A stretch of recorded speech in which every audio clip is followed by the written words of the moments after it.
Yo, we are live. The NBA, what do we want to call it? Gambling scandal is like one of the craziest stories that we have come across since it's been the three of us. And I definitely want to get into this with y'all because did you think before this broke that there was some players throwing games or throwing moments in games to help gamblers? Did you think that was already going on? I feel like it was always a conversation amongst your boys, you watch a game, it ain't going your way, and you're like, or you're looking at this thing. Like I'm a rebounder. Like that's who I am on the court. Like I'm that guy who's hustling and making sure I get the rebound. Okay. So when I see a nigga not get a rebound, I'm like, what are you doing? When a nigga just standing there and just letting niggas get the rebound off of it and don't go with no putback, I'm like, what's going on? Are you like a 4 or like a 5? I am a 3-4. You feel what I'm talking about? I'm a 3-4 when it comes to high school basketball. 6'7". I get all these rebounds as a 3. Forget it. Because like Dennis Rodman, it's about the skill set and knowing the geometry of where the ball is going to be. And then it's boxing people out. But Curtis, for a minute, I was thinking, okay, the players make too much money for the gamblers to be able to influence them. Because I think I figured out like Terry Rozier makes like $300 or made, because his days in the NBA are done, $330,000 a game, right? So what could you give him that would make it interesting? But then you kind of read between the lines. Everybody's running that clip of that old mobster. He's like, no. They have so much money and they are competitive people. They want to keep going after the game. They are gambling. Next thing you know, and if you start gambling, you will lose. Almost all gamblers are all the time below, right? So next thing you know, you're 50,000 down. You keep going. Next thing you know, you're 200,000 down. And the mobsters are like, so here's how it's going to go. You're going to pay me or we're going to beat the shit out of you. And like, no matter how big you are, physically big in the NBA, them niggas would be like, have you like, yo, they really are going to kick my fucking ass. So now you got to fucking do something to earn your money back, right? Even though you make a ton of money, you owe these guys 500, 600, 700. You're like, whatever I can do to pay them back because they're putting juice on it. It's a very high pressure situation for you. It's fucking real mobsters like leaning on you. So yeah, I'm kind of like, wait a minute, how come there's not more? There must be more than this, because he didn't try, as far as I've seen, Terry didn't try to impact the game. He just impacted his own prop bets. So like it could go unnoticed. Well, that impacts the game. It impacts the game. So the game that they did, they called it out. It's when he moved to the Heat, and it was like a few games, and he was supposed to be. They bet for him under, and he threw passes. I saw video of the game with what the prop bets were. He threw passes out of bounds. Nigga threw a layup over the whole rim, and I was like, if I watched that game, I'd have said that shit. That's the shit I'm talking about. How is his coach not saying, what the fuck happened there when you passed it into the stands? Like, what? I'm just having a bad day. I'm just having a bad day. I'm going through a lot, coach. I'm going through a lot, coach. Through a lot. All you got to say nowadays is just say mental health, and people will leave you alone. Yeah, they leave you alone. Do mental health. It's mental health. Find the right way. I gotta get in my place. Stop looking deep into it. This is mental health. But then you wouldn't see the floor. But I guess he didn't see the floor the rest of the day. I don't know. What do you think, Curtis? No, he got injured. Or injured. Yeah. To your first question, that I didn't get a chance to answer. Yes, I watch sports. Diehard Laker fan, knowing damn well that someone out there is compromised. Because I start to ask the question, especially when a mob got involved. If I was in Chauncey Billups' position, if I was the coach, am I more afraid of what Adam Silver's gonna do to me, or this mobster? Lose my job, that's fine. I can get in the podcast, YouTube. I could write a book about it, but lose to you, I lose everything. And not even trying to make light of it, because it's kind of what it sounds. It sounds like when greed meets an unfortunate situation or hole that you got yourself into. Because the way that when I was watching some of these stories that we're looking through the court documents, and this course is still more stuff coming out, it sounded like those who were in the mob were taking advantage of, one, their competitive nature, two, their greed. They know that you're going to keep on pushing, and third, once you're in debt, you my bitch. Yeah. I get you to do whatever I want you to do. And so Whatever you want. they were even, the way that they played it out, they were saying like, Rose, what do they call it? It's like the face. They have a name for the role that Chauncey Billups and Terry Rozier were playing. They have an actual role of like, you go there and you're just the face. You're bringing us all this high profile clientele. Well, that's the poker indictment. You're the face, so people want to play poker with Chauncey Billups, and then whatever happens. But that's different than what we've been talking about as far as fucking with the games. Apparently, they said Chauncey was letting people know who was going to be injured. So at 2 o'clock they put out an injury report. So and so is probable to play, and then at 7 o'clock, they turn to questionable, and then they get scratched. It happens all the time that between 12 or 2 o'clock they say it's one thing, and then they come. And I think many cases this is real and genuine, but Chauncey knows he's not going to be playing tonight, right? Dame is not playing tonight, and if I let so and so know that, he can make some money. Like this is Pete Rose. The fact that Terry, here's the problem I have. The fact that Terry played that whole thing. He said, okay, I'm going to take a game off and I'm going to tell them to, bet on me being under, or however the gambling terms go. Then he had the person that he was in cahoots with deliver money to his house. I think it's over $100,000 got delivered to his house. Nigga. Are you playing GTA or this real life for you? What are you doing? $100,000? Like I'm injured. See, they thought they could get away with it, and they thought they could get away with it. And you make a good point about Mobster X is staring you in the face, saying we have to handle this now, and this nigga could break my leg like tonight or tomorrow. Adam.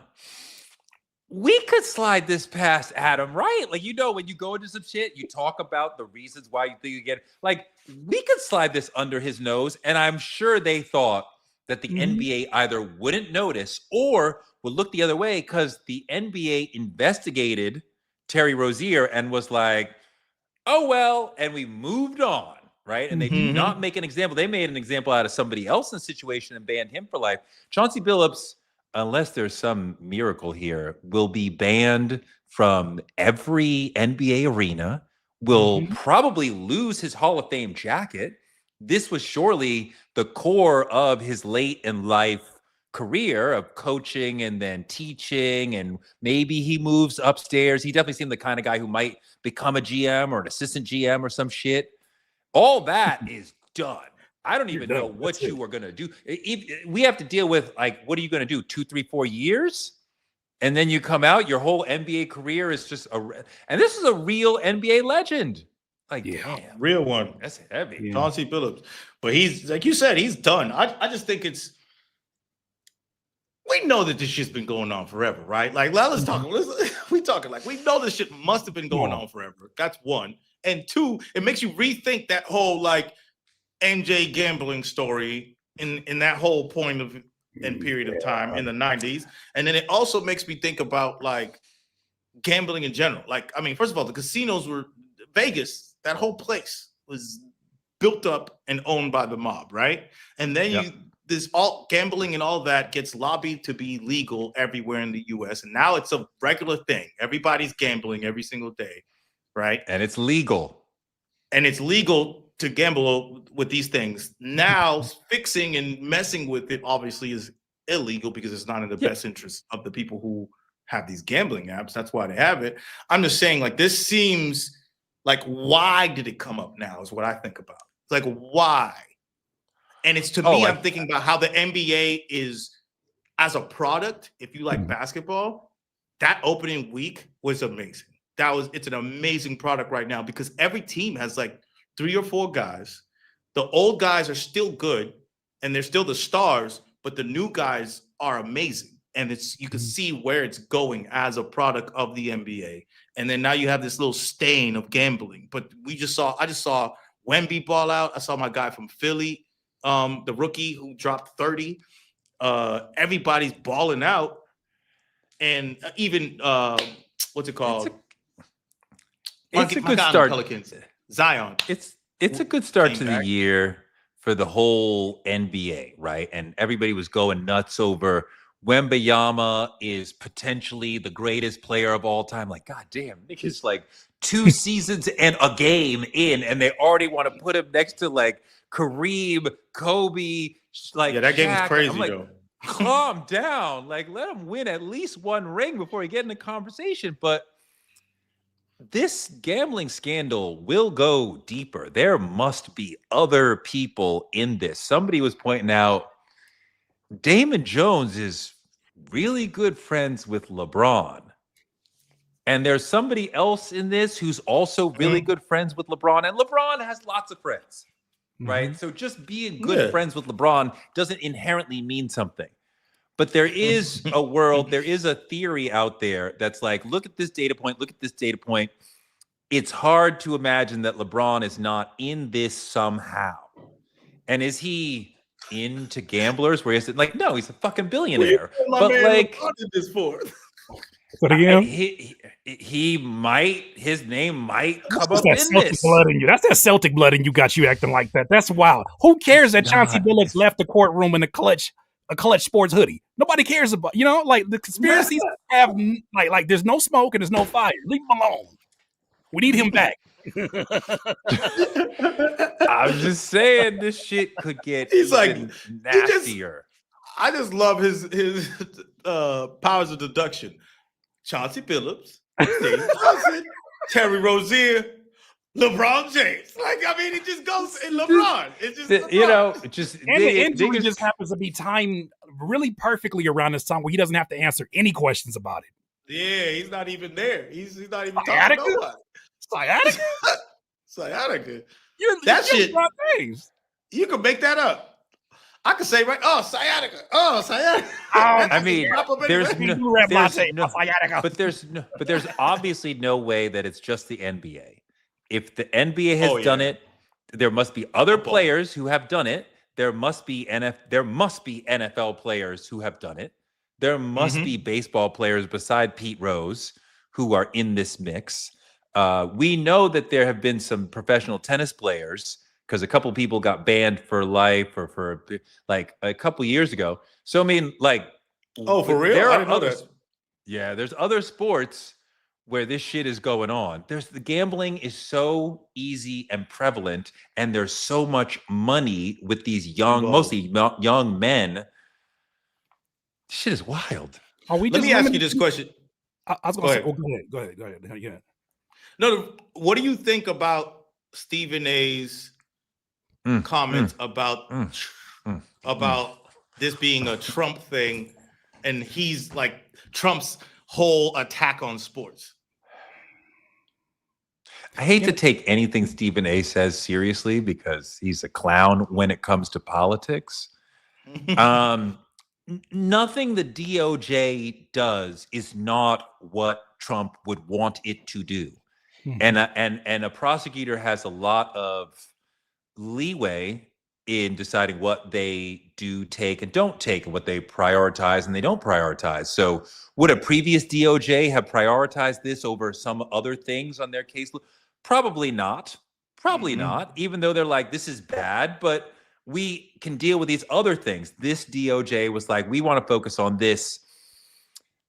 I mean, do they want to make this league filled with black men look bad? Probably. But I mean, I don't know. I'm not sure what else Trump gets out of this besides just trying to make, Didn't he say something about bad? Didn't Trump say something about he's going to send ICE to the Super Bowl too? Well, ICE has said, yes, we would go anywhere to get immigrants, right? They're like, we don't give a fuck. So I don't know that Trump specifically said it, but ICE has said that. But, fuck them. That'll be insane. Fuck them all day, every day. To see something happen at the Super Bowl, I think that. I just thought about that for right now, the first time. he would want nothing more than to have a massive distraction to take people away from all the different rabbit holes that he has created by these events that have happened that the people around him have been very suspicious acting, especially head of FBI. What's old boy's name?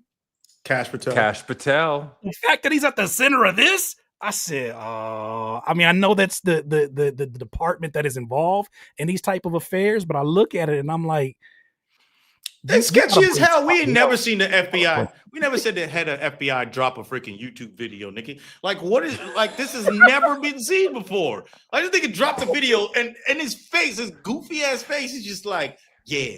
So we just stopped the La Costa Nostra. Like, who drops the La Costa Nostra to YouTube video?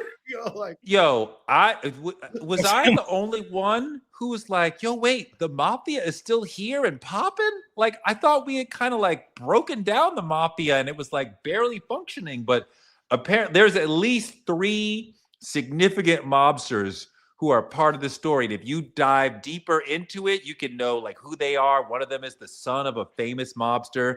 The mafia is still out here? Yeah. I didn't know. You knew that? Because I always tell people this about the music industry. Just when you become so successful as this whole thing is just filled with gangsters. This is America.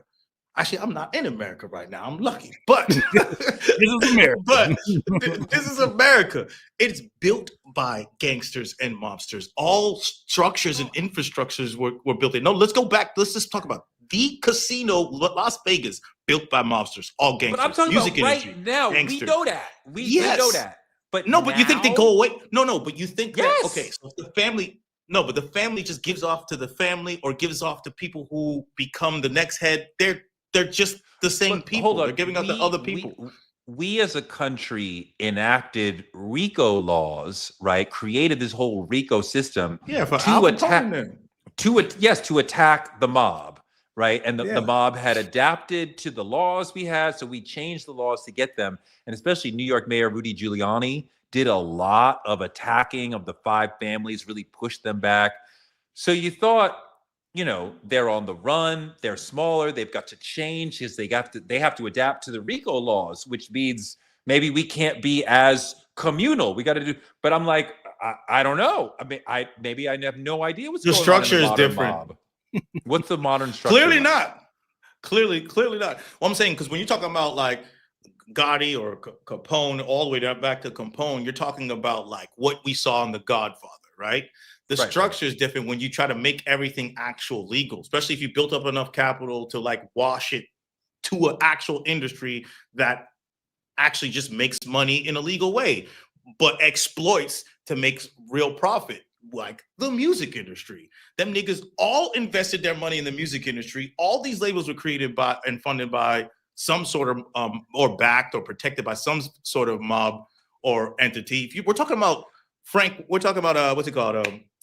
Old Blue Eyes. Why am I forgetting his name? Frank Sinatra. We're talking about Frank Sinatra time, right? That's who ran this. No, I know. industry. But nowadays, in a world of multinational conglomerates where the 3 labels are owned by shareholders and all that, do you still see the same sort of mafia incursion when, you know, there's a multinational corporation standing behind UMG? Like, you can't come in here and it's like saying, good. It's like saying, is Jay-Z, what is Jay-Z in this modern day world? He's just a businessman, correct? Okay. What we know where he came from, or someone like, I don't want to use someone specifically, but someone like that figure, like the show Empire, right? You got somebody who came from the street, did things street ways, went into real industry, started doing things street ways, but still has a certain level of violence or exploitation that exists within their business to cut corners or figure out how to do things. So were they being extremely violent with this whole gambling thing? No, it wasn't about being extremely violent. They were threatening. There might be certain cases, but it was really about them cutting corners and doing things illegally in this space. And that's why they got caught. Why don't you think it was about being violent? Did you see Jay Leno a couple years ago? What are you talking about? Did you see? Oh, you didn't see. I mean, I don't know what you're talking about. Okay, well, Jay Leno showed up to a comedy show out of nowhere, and everybody was suspecting that it had to do something with some kind of debt he might have owed, but he had all kind of bruises and looking crazy. He said, "I fell down a hill. It was the craziest thing," and everybody said, "No, you didn't. What you do to the mob, and why they get involved?" Jay Leno? Yeah, Leno got tons of money.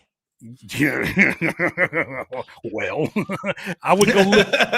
Just Google that. Jay Leno said he's getting interviewed. People are like, "You look terrible. What happened to you?" He had all kind of bumps and bruises. You could tell it was definitely somebody laying hands. And he said, I fell down a hill, man. Don't worry about that. Let's just focus on the comedy. You know, I keep wondering who else will be arrested in this thing, and I feel certain that Scott Foster, if you're a real NBA head, you know who Scott Foster is, right? And why it's like, oh, the arrest of Scott Foster would suddenly make sense. This is allegedly the most corrupt, curveball, weird NBA ref of them all. Like even Tim Donaghy, the ref who went to prison, you listen to his shit, whatever, you're like, yeah, Scott Foster is the one who really be fucking shit up. And like, and I saw a bullshit headline that said Scott Foster was arrested, and I was like, yes. And then like, no, that was just internet bullshit. But I'm like, I'm waiting for that because I'm like, because obviously they could get the refs involved in any sort of scandal, and then like that's a really good way of doing it. I would argue you don't want that to happen because there's a certain Lakers versus Celtic game where Patrick Beverley pulls out a camera and shows the referee. That right there is a foul, and it was a chaotic game where LeBron had a big-ass tantrum. People use it for memes. That game in particular reeks of whatever this is going on with the gambling. It reeks of that, and that's going to be the first game you look at. And then we're going to need to take away one of them wins away from Boston Celtics. They don't need. I mean, you know, look, you know, all of the on-court things and the banners that the Celtics have more than the Lakers and all that shit. Like, that is not the point of this conversation. None of this shit that we love perpetuates if the integrity of the game is lost, right? We could not do this shit on some WWE shit, right? Because we'd be like, it's not real. It's a game. So, like, you know, I need this to be clean as far as whoever is a problem, like get them out, scare other people, like fear of God, so we can go forward with like a clean game where everybody is playing and not freaking doing this bullshit. Because I mean, you know, we also think about, I know you remember the Trailblazers game against the Lakers was at the Western Finals. Where the Trailblazers, game 6, the Trailblazers were up, what, like 40 points 15. In the fourth, whatever. 40. And we got down 15. To the Kobe Shaq alley-oop, and they came, and then they roll it. Yeah. And like, to this day, Rasheed Wallace and them are like, that was obviously stolen from us. And Tim Donaghy's like, yes, we were told to make the Lakers win. Now, the league is not confirmed this, right? We don't have actual confirmation of this shit, but like, we can start going back to all sorts of games in the past. And that's the last thing the league would want. Do you want us to look at when J.R. Smith called a timeout that they didn't have and go like, was that actually a mistake or you did that to fuck with them? Like, we just don't want to be revisiting history with these question marks of like, were these mistakes, or like genuine mistakes, or you fucked up on purpose? Are we doing that anyways? Think they do that? Yeah, we're doing that anyways. Do you think that's going to change how we look at sports or in general or basketball because something like this is like, is it really going to change it? Because I'm like, I thought about it for a second and it's like, I felt this shit anyways. I've been looking at bullshit anyways. Just like the same, I think you move from the people who are more cynical to a more general fan going, it's bullshit. You know what I mean? So the sort of person who believes that notion changes and it becomes more normalized and more people, and that's bad. That's bad for the whole thing. Yeah. I agree with that. That I can see because you know the people who don't even watch basketball be talking shit about basketball. Like you see it in comments, it's like, yeah, basketball is bullshit or blah blah blah blah. Those people now have like something to like, you know, like a fact that they could put against the sport or the product.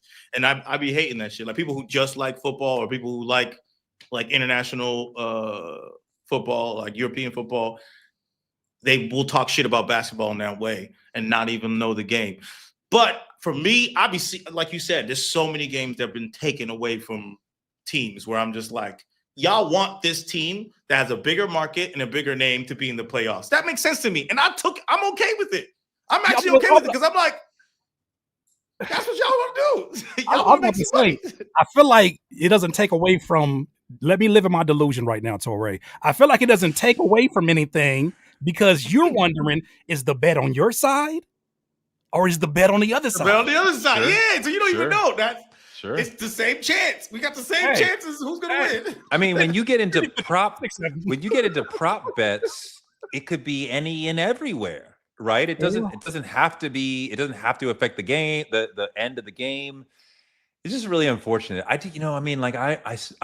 watched a lot of Chauncey Billups when he was running the point for the Pistons and leading them to championships and to a consistently strong, tough team. And to see him fall like this, like, God damn, it's sad. It's really sad. I thought, you thought he was a guy of, I want to say, I thought he was a guy of integrity. And I think he probably was until the pressure became too much. And I think for most people, there's a point at which they can, like, I'll have integrity here when it comes to this. But if life or a specific person puts too much pressure on me, then I will have to give. And everybody got a price. Went past his point. Yeah, he went past his point. Yeah, or everybody got a breaking point. Everybody got a Yes. breaking point, and everybody got a price. You only have a debt if you had a price. you took the money. And we don't know how much overhead they have. I was watching a podcast episode of someone who was talking about they had a multi-million deal in their rookie year, and because of the way the payments were distributed, they were living off of an amount that just didn't make sense for somebody in that position. You would think like you're getting these checks on a monthly basis or whatever the case may be. I forgot what the amount was and who the person was, but hearing that reality made me say there's probably a very big difference between what we think they're generating versus after taxes versus how the payments are distributed based upon how quickly they're spending this money and how they're spending it. I mean, it wouldn't surprise me if even after getting paid $300,000 a game, like you said, Chauncey Billups gets paid. That's that not. was Damon. That was 60% that was Terry. That was Terry. Let me see what does Chauncey get per game. That was Terry. Okay. Go ahead, Green. No, I'm saying he's probably getting only 60% of that because you're talking about taxes, the agent, and then the ex-wife. The ex-wife, and then you take home what you take home, and then you get taxed differently where you at. Like you play in California, you're getting taxed different than if you play in New York. So don't get fined for bouncing off at the referee. Yeah, then you got your fines and all that type of shit. Either way, nigga, them niggas is rich, so I don't know what the fuck we talking about. I'm not saying they can't afford to get their groceries at Costco. That's not what I'm saying. I'm saying delivered, nigga, every day. This is so wait. So I mean, niggas is rich, but not so rich that if a significant bill comes because you are a gambling addict and you got into it, that you can just wipe it away. This is okay, so Chauncey was getting $4.5 million a year. That's not that much in the NBA community. So he's getting about $55,000 a game before taxes. I think they get paid every 2 weeks, but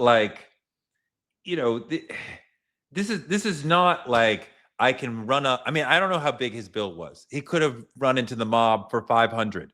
And then it's I just don't have that much liquid. And if you're I need it now, I have to do whatever it is. I mean, I can't even imagine the pressure that the mob is putting on him. My question is this. After you've done that, how do you say no to the next time? Hey, I paid my debt. You guys have nothing on me. I paid my debt. What are you threatening me with? I'm never going to come back to you guys. I want to address the brother who just the comment you just threw up, who said he's rich because I'm eating $1 tacos. I respect what you're saying. Obviously, he's rich, but you are rich or poor relative to your output. How much do you have in bills? right? If your bills are greater than what you are making, you are poor. Even if you're making $1 million a year, not poor. You're okay, broke, fine. But like you, there's no functional difference. If you owe the mob, let's say $1 million, and I get $1 million a year, I have a problem. And you could say he's rich, but he's got a fucking gigantic bill. So actually, he has less than you because you could buy a $1 taco. He can't because he's got $1 million bill and he makes $1 million a year. I'm just using these sort of numbers, just whole numbers, just to make the point. But like clearly, he had a financial debt that was greater than his salary. That like made his salary like not enough to take care of the problem. So now we're in a serious problem where I have to do shit where I'm risking my life. I mean, I would love to find out, you know, if we get the indictment, we get somebody on the stand, we'll probably never, how much did he owe the mob? Because then you may see like, oh, well, now I see why he was like, I have to do whatever I have to do. Mm-hmm. What happens to those games where he tells them, I'm going to go ahead and try to facilitate some things and they don't actually, you know, they're not under? What happens to those days where a player... What you think? This is Pulp Fiction? That shit doesn't happen? No. I'm saying because there's so many elements outside of your control. I mean, obviously they're probably betting on the most safest things that they can possible. But what happens when a player gets teched out, a player gets foul trouble? Like what happens when the referees interfere? Well, those are, but then you're talking about, I bet the over, right? And the player did. I think they're almost always going to bet the under and have you crap because the player can affect. You're not going to get 10 assists. Oh my God, I grabbed 10 rebounds without trying. Like I keep making these free throws. You know what I mean? Like I can make myself. And the thing I don't understand is the coach is noticing. Like he's not playing. He's making big mistakes that a player at this level shouldn't make. I don't trust you. Sit on the bench. Like, even if it's like mental health, like, fine, but you can't play right now. Like, you got to sit right now because we, you know, or at least whoever's the star player is like, I don't trust him. He's off tonight. Stop passing to him. It's all right. But hey, no, but hold on. NBA, shoot. But there's no, I don't trust him when you're the star player too, though. That part. Like that nigga get paid to be the nigga that's on the court, even if he's trash. That's what you got to understand about that part. The second part on the money thing, I got a whole money breakdown. If a player signs $20 million contract, agent takes usually 3%, right? So that's like $600,000. Federal tax on most of it is 37%. That's federal tax. And this is the goofy shit that happens to entertainers and athletes that I don't like is the state and jock tax. So just because you're going somewhere else and you play a game in California, I got to get taxed in California. Makes no sense to me. When I play a show, I got to get taxed. Yes, you did. You performed work in California. Goofy. So California wants a piece. Goofy. It's goofy. If I do a speech in California, I have to give California a piece. On top of shit. Don't ever try to make sense of taxes because they don't make sense. We get taxed twice for the same shit. Let's don't ever try to make sense of it. It's federal, goofy. We just got to deal with it. No, we just got to deal with it. I get it that we got to deal with it, but don't try to make it like, oh, that makes sense. No, you got to buy the car. You pay tax to buy the car, then you got to pay tax for the car again, and then you pay tax if the car is over a certain amount at the end of the year. Fuck all that shit. Anyway, state tax. That's 5 to 10% because every state has a different tax bracket, and that leaves usually players get anywhere from 50 to 52% of the total gross money that we see. So that means $20 million contract, you're only seeing 10. I understand why perfectly great players go and decide to go play it with the Orlando Magic, where the taxes are different. I understand that. Exactly. I get it. Well, if Delaware had a team, the entire NBA would be Delaware. But wait a minute. You would think then that Florida sports teams would have an advantage and would be better because they would keep winning free agent battles. Like the Yankees would always win free agent battle. Like the Lakers tend to win a lot of free agent battles. Propaganda. It's not that way. California. Go ahead. No, I was gonna. No, you can finish. But I was gonna tell you why players don't why focus on the money usually because they believe in the system and the propaganda of like, I want to win a championship. Championships and rings matter, and it's gonna make. If I love basketball as a spectator. If I happen to just have the magical ability to be an NBA player, I wouldn't give a fuck. I don't love it that much. I'm going wherever the fuck the money is. I wouldn't give a. I'm talking about now. I'm talking about right now. If you took my brain into LeBron, only a small percentage of players actually have a say in where they go. Only that tip top, not even 10%, are able to direct their career. 90% of the players are going where the teams are shipping them, and they have no control over where they're going to play. So you would unless you were a superstar, you wouldn't be able to make that choice. I thought we were talking about the specifics of attracting players, not the fact that, you're going to go where you can go because you spent your whole life being this person. But I'm talking about attracting players. Like the Miami Heat were able to get people that one good time because they had the money. They're able to pay everybody. Plus, Miami ain't that bad. So LeBron went there and everybody else went there. And they did it again with Dwayne Wade and Shaq. But they don't usually have the big people like us, like the Celtics or the Lakers. There's no reason for the Celtics to even be that big, too. Think about that. That should work out through baseball, basketball, and football. But nobody's thinking about that. And we have a lot of great California teams. Nobody is saying, I would rather go to Florida than play in LA because, LA is exciting. LA is fun. We can win rings and get more in marketing or whatever the fuck. And I'm sure you could do that with the Marlins, with the Heat, with the Finns, with the Dolphins. But I don't know. It doesn't really happen. But there's also history. No, but there's also history. LA, the Dodgers, you're talking about the Dodgers and you're talking about the Lakers. You're talking about the Yankees. You're talking about the Knicks. Nobody even want to go to the Knicks, but they want to be in New York. Not the Knicks. Not the Knicks. The Knicks have never won a free agent battle ever. Not a significant free agent ever. Yeah, that's what I'm saying. Nobody wants to go to Knicks, but players do want to go to New York. Like Carmelo went over there because it was New York. The Mets is a hot destination for baseball free agents too. But we're talking about because they have some sort of brand or legacy attached to it as well. That's more important than just the outside stuff to an athlete. That's what I'm trying to say. That's why people go to Boston. I think why do you go to the Patriots? Why would you go to New England? No one wants to live there. Why would you go to New England? It's only because of the brand and the legacy. Wait. We just experienced Tyler the Creator fans don't know D'Angelo.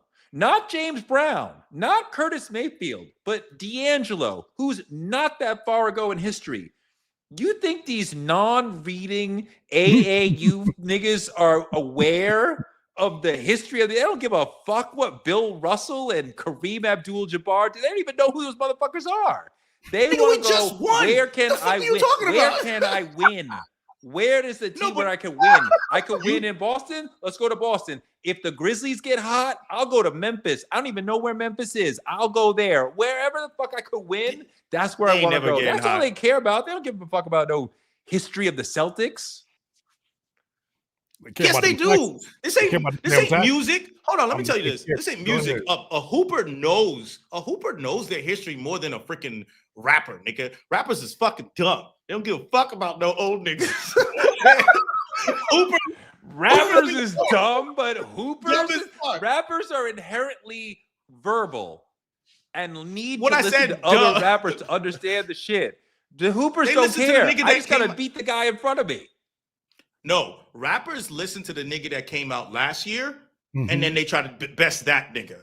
Hoopers will literally watch YouTube clips of niggas like fucking old niggas, and they be knowing old players. How about this? How many rappers watch game tape? You feel me? They don't. None. Not none, but like the how best. many rappers you think seen a Tupac video? How many rappers you think seen a Tupac video? I'm saying how basically what I'm saying is the best do that, but the best are not rewarded the same way the best are rewarded in the NBA. The best are rewarded a very different way. And I know it's subjective because it's music and of course it's your preference, but in terms of the best lyricists, the best pens, and even at times the best songwriters are somebody else's ghostwriter if they don't have the image, if they don't have the branding, if they don't have the momentum. They're the best, and they're still put behind the scenes. I think these ballers may, and we're talking about like the high school superstars or the young NBA players in their first, second, third year, their first deal. Mhm. They may be aware of some of the history of the local team if it had some storied thing. You're Paul Pierce, you grew up in LA. The notion of playing for the Lakers sounds really exciting because he knows from the older guys and whatever little research he does that the Lakers have been the shit. Could he name Elgin Baylor? Is he talking about like I don't know. Does Cooper Paul Flagg Pierce? know anything about? Yeah, does Cooper Flagg know anything about the history of Dallas? I don't fucking know. I They bet might you have told Cooper him. Flagg knows who Tim Hardaway is. I'm about to say, I think there's a better chance of that happening because of the way that they're the Mark orientation. Aguirre. is. Like if Mark Aguirre came in, would he be like, "Oh, I fully understand the history of you in relative to me," or like, "Who that nigga?" And Cooper Well, no. Flagg ain't saying "nigga." I get it, but I'm I just hope so. saying. I hope not. I think they're a little. I think they're. I think that the next generations in general are less aware of history than we are saying in this conversation, and I think players want to go where they can win, and they are thinking about he's a good point guard, he's a good coach. I fucked with him at the 4. I played with him at the AAU, whatever. Like we could get some wins here. This group of people, this group of guys, more Are we so talking than that league? the Torrey? Lakers won 20 years ago. What the fuck that do for me now? Playing Torrey, on the are we Lakers talking- right now probably sucks. Is Is wait it a fun minute. playing on the Lakers right now? Because y'all ain't going to the West Finals at all. So, like, who gives a fuck that Kobe's banner is in the fucking Raptors? What that do for me tonight? We're about to lose 40 games. Let me rewind that back before I address those comments there. I feel like Stephen A. Smith right now when I say this. Let me address the first couple of comments here. Look, I do think that it's interesting that in the same conversations that are happening in the NBA about how there's a lack of competitiveness in the All-Star game because the best don't want to compete.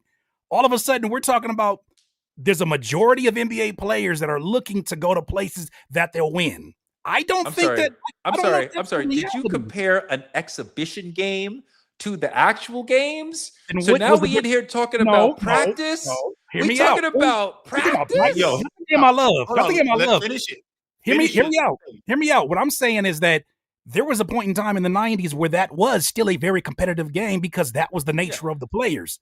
They weren't getting paid for it. They weren't getting extra incentives in the playoffs because they won, but they're giving them those things now, and you still get a game that's not competitive at all, just because it's just a mentality thing. Not so much because it's an exhibition, it's a mentality. So when I'm thinking about these players, it's crazy to me how many players ball out when it's a contract year, and then you don't hear from them for the next 6 or 7 years when they get their money on a different team.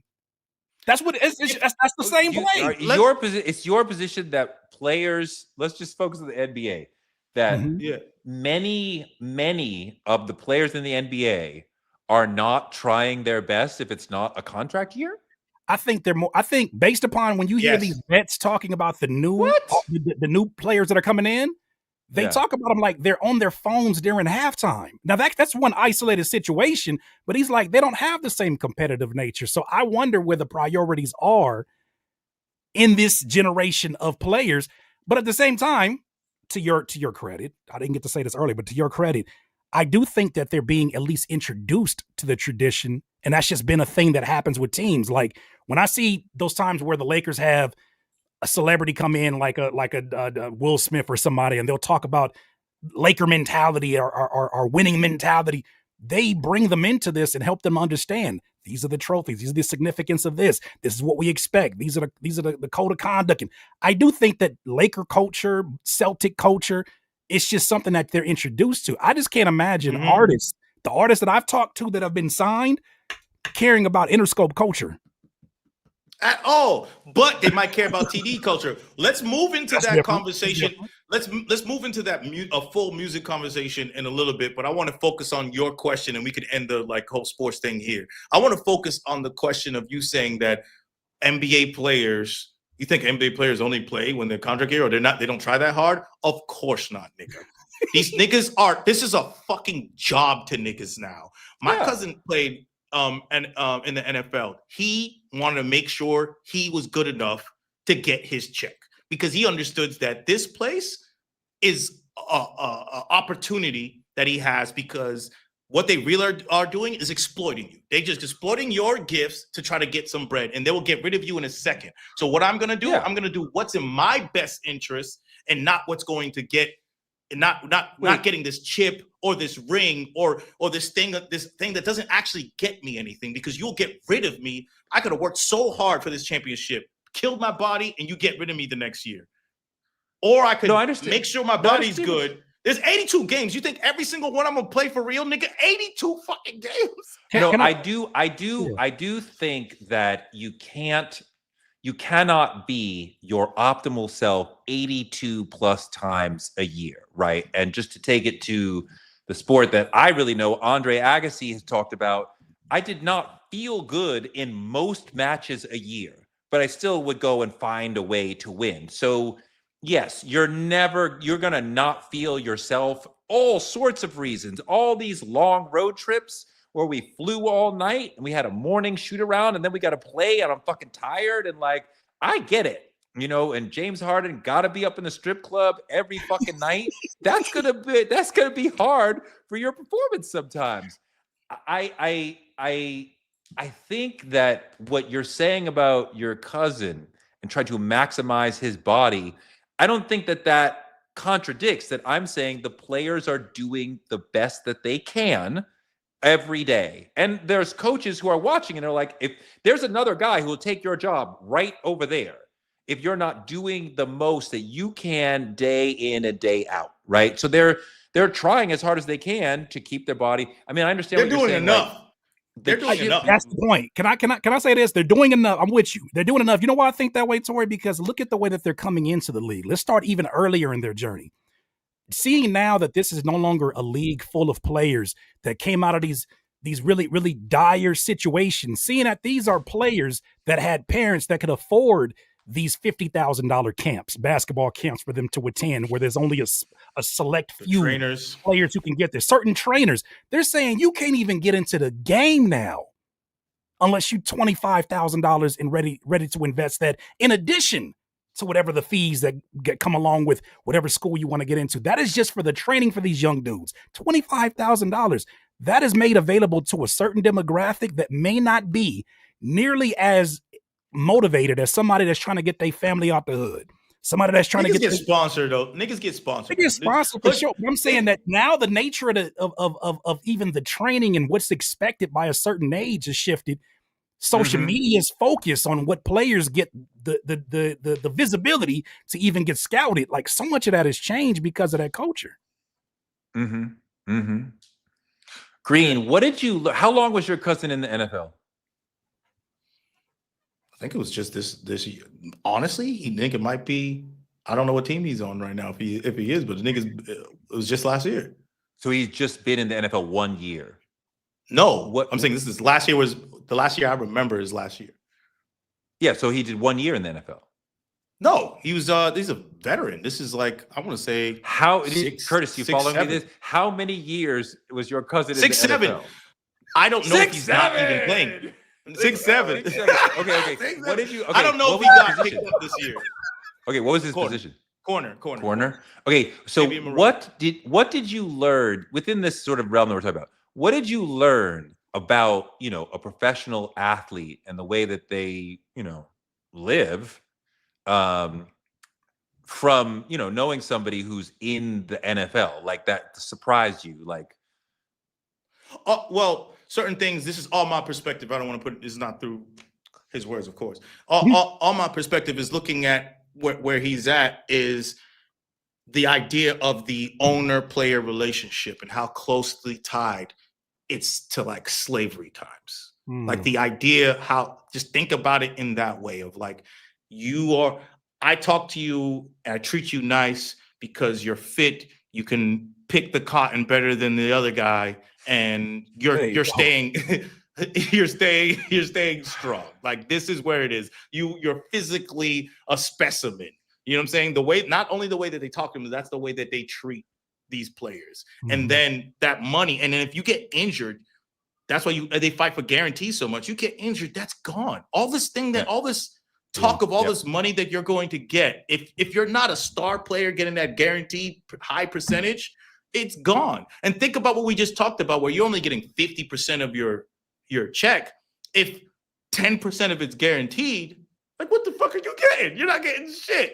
You're not getting a damn thing. So it's like, that's what I saw, was how real the money is and how you can get lost in the sauce and think that just because you're getting $150,000 a game, $300,000 a game, you could think that you really got money. But this, you just spent your whole life for this 3-year window of a career. Most people don't make it past three in the NFL, right. So I do so if you made, Good. I was saying, you made $3 million and that's for the rest of your life, that's not enough money, bro. I do hate the NFL is like slavery analogy, which many people have made, because I understand the vibe of it. You know, we're looking for these strong Black men to put their bodies on the line and do this violent thing to make money for us. But the remuneration part is a huge part of the whole conversation. The slaves got nothing and they had no choices. The players are getting enough money that puts them, at least while they're in the NFL, into the upper class, into the 1%. So that just completely just destroys the whole analogy for me of like, they are nothing like slaves. They choose to do this. They are living in luxury. They are showered with positive attention. They are held up as like high members of society, and they make a ton of money. This is the exact opposite of slavery. What about the visual of that though? Like, what I mean, we know it's very different circumstances all the way around, but the idea of you got these, it's a story that him tried to tell. The story of you being out here shirtless and you showing how much of a physical specimen you are, how athletic you are, how fast you run, and you got these white dudes with clipboards. Yeah, he's pretty damn good. How high can you jump? That's good. How fast can you run? Oh, look at that! Look at the thighs on that boy. The thighs on that boy. They are saying those things. They are saying those things. I mean, I think as with anything, the intention for the question is critical, right? Sure. And like, you know, in one session, we're asking those questions with the intention of taking you, possibly separating you from your family, forcing you to do work you don't want to do, and paying you nothing.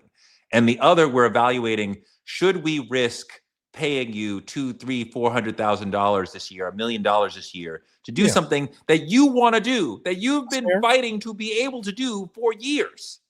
You got to be vetted, but the visuals are still crazy though. And I understand the visuals, your draws jumping high. People come back. That looks crazy. Not even the combine is like the slave auction. I get it. I see that thing.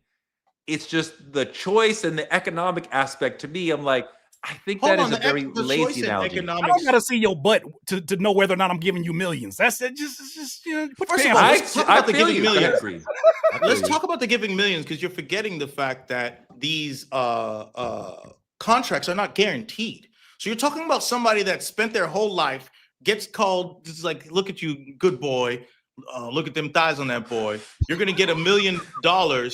Crazy. You're gonna get $1 million for this. Got to be for this a pause year in there somewhere. It's too late. He already went off the board. It's too late. I'm saying. Let me finish what I was trying to say. You got me thinking about. No, you need to pause for a second. You need to pause before you finish that one. I paused. I had to pause. No, but anyway, fixated on black men's thighs. Keep going. No, you wild. Now you're just wild. Go with that boy. Where you going? Big thighs. Where you going? Hey, King Green, what made you go with that line? Like, we could. There's all kind of body parts. I know we could have done arms. Hands. You kept coming back to the thighs. Chat, am I because wrong? That's what that dude. Because that's what that dude said on national TV during the combine. He actually was talking about a nigga's ass. He was talking about. That's why I was referencing it, which that was the craziest thing I've ever seen. No, the gluteus is a very important muscle. Crazy. Anyways, they're non-guaranteed contracts. Who says I didn't draft you because of your butt? Most of them, didn't draft you. 90% of them are non-guaranteed contracts. Yes. It means that teams can cut the players at will. Yes. You can't do certain things in the league. You also could get traded without consent. And if I cut you, all that shit about you get paid so much, you're not getting paid shit. Well, if I cut you. Okay, but I mean, What are you talking about? I just took you. But that's I not said like that you're gonna slavery. I gave you a chance. Nigga, of course that was it's not actual slavery. Is getting cut fucked up? We said yes, it is. Yes, it is. It's not getting paid cut is problematic. Is fucked up. Yes. Okay. What's your point?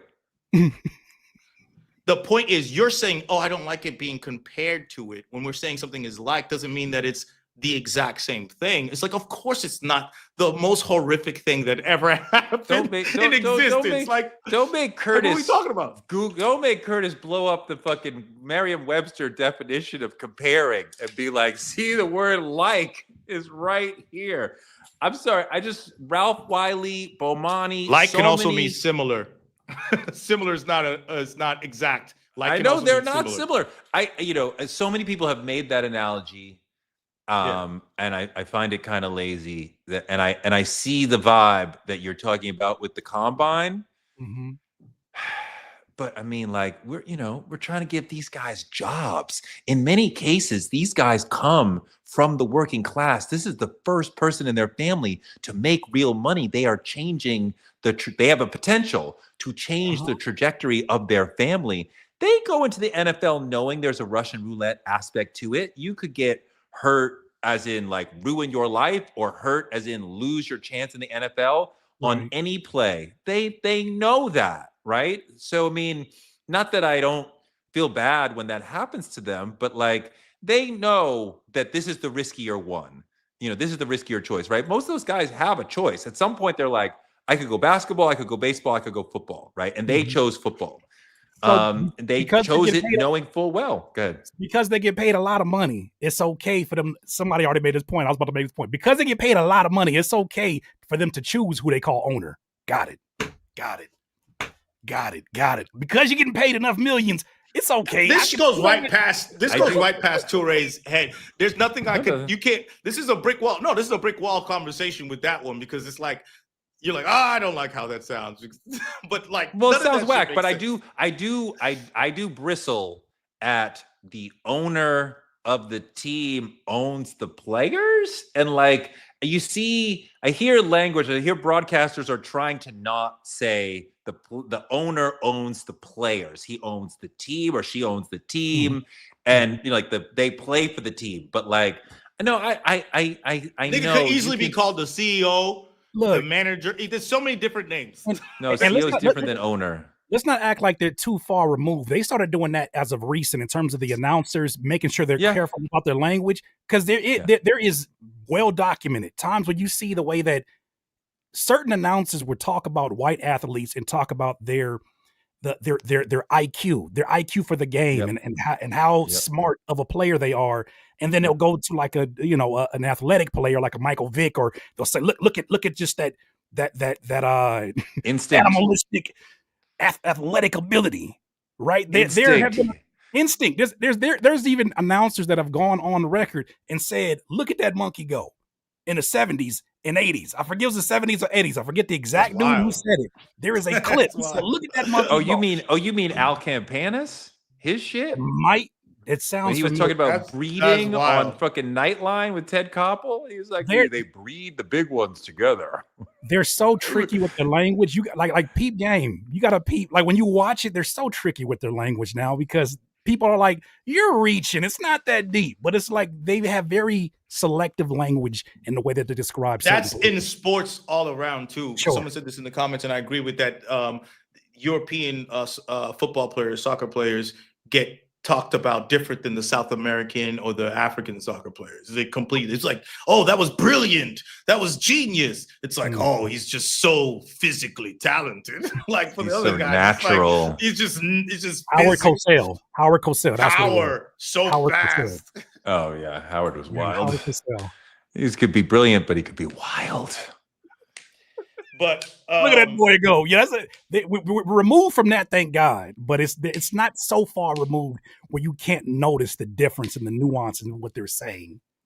For sure. I mean, I think that you see specifically in football, as you move through the ranks from high school to college to pros, a lot of the great athletic high school quarterbacks who are black end up as corners or wideouts, you know, when they go to the college level, right? And then they, you know, go to that, they stay with that at the professional level.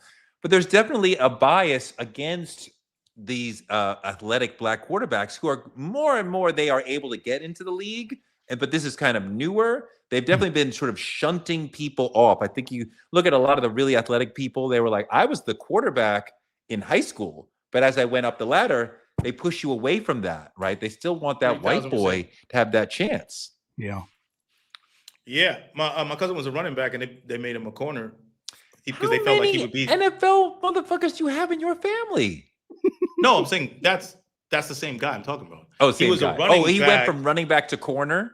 to corner because they said at the NFL level, because of his size and how he could move, he would be successful in the NFL as a corner, whereas a running back, they didn't, you know what I'm saying? So they really have these categories and physiques that they're like, this is for this position. Absolutely. And that aesthetic completely went to you being white too when it came to the quarterback, and that recently has changed. Especially when you see someone like Lamar Jackson who could do anything he fucking wants. It's like, it's kind of hard to be like, it's like, does he run? Does he pass? It's like, no, he does whatever the fuck he wants on the damn field. Fucking Michael Vick was not reading the playbook. He was not aware of the play that the coach wanted him to run. Don't worry. It's the Sandlot. I'll just run back. I'll find somebody, or I'll just run for it. It's fine. I'll just run. I got this. Yeah. I got this. What the fuck? And he's one of the great players of his generation. Go ahead, shout out NSU. He over there right now. They green and gold. I fuck with them. Wow. No, I just wanted to shout. Did y'all listen to the Alchemist Hit Boy album at all? Not yet. Yeah. I was struggling through Dave. I'm struggling. I want to like it because there was some drops. My smart rapper friends are like, "Oh, Dave," and I'm like, "Ugh, I don't like the accent." What is which? And he's so fucking sad. The album is so fucking sad. As soon as I saw James Blake is on like 2 of the songs, I was like, "Oh, here we go with this sad ass motherfucker." Like, really? Niggas can't make sad music now. They can't have depth. I mean, niggas can't like see like I love Frank Ocean, but like a sad ass rapper, I'm like, damn, nigga, smoke some weed. It'll be all right. Like, you know, make some happy music. It'll be all right. It'll be all right. You're a rapper. Fuck. What are you talking about? People make all types of sad albums, but I feel like this is Dave's album was kind of like almost like a Lil Sims album. It felt in that way. It felt a little introspective and musical in that way. She's happy. Not on that last joint. Because she was mad at that nigga that took her all her money. That whole album was like, fuck you, nigga, you took my money. The album. Fuck you, buddy, you took my money. But Hit Boy and Alchemist, Hit Boy's been staying alive. I'm thinking about producer rappers. I want to know who are y'all top producer rappers from y'all list. Think about y'all top 5 producer rappers. Because when I think about Hit Boy and Alchemist, I'm like, Alchemist has been killing this shit for a long time now. We're talking about from doing Mobb Deep shit, doing Eminem shit, this whole underground run, doing everything for everybody. Like everyone wants an Alchemist beat if you're on the underground sound or that neo boom bap sound. And then this pocket that he gets with Hit Boy, he be rapping like with that underground sound, and it doesn't sound like a producer rapper. It sounds like a rapper producer. You know what I'm talking about. Break that down. You gotta break that down. You're a rapper producer. I know what you mean, but you gotta break that down for the audience. What does that mean? I'm gonna break that up. So a producer rapper would be Dr. Dre. Like, right, he's primarily a producer. I'm primarily a producer, and then he raps, and then your rap's usually trash. But he's smart enough to know that, so he has other people write his shit. Mm-hmm. That's what a producer. Even though other people write his shit, his verses are still trash. Pretty much, but pretty much some of them are all right. I mean, obviously, Chronic, those are classic verses. He sounds like the way a fat man dances, as opposed to having the sound of dexterity, right, and fluidity that I'm like, oh wow, like this tongue, this mouth can. He sound like he out of breath the whole fucking time. and Hey, like not Fat doing the Man- whole fucking move and shit. Fat Man dances, football thighs. What y'all on today? What's going on? That's him. He was the one talking about the that. thighs. He was talking about the thighs.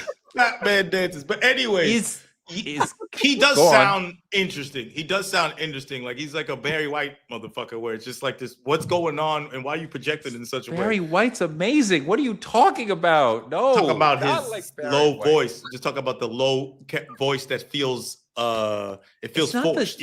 I'm not talking about the lowness of the voice. I'm talking about the way that he rhymes sounds like he's trying to catch up to the beat, but he doesn't really catch the beat.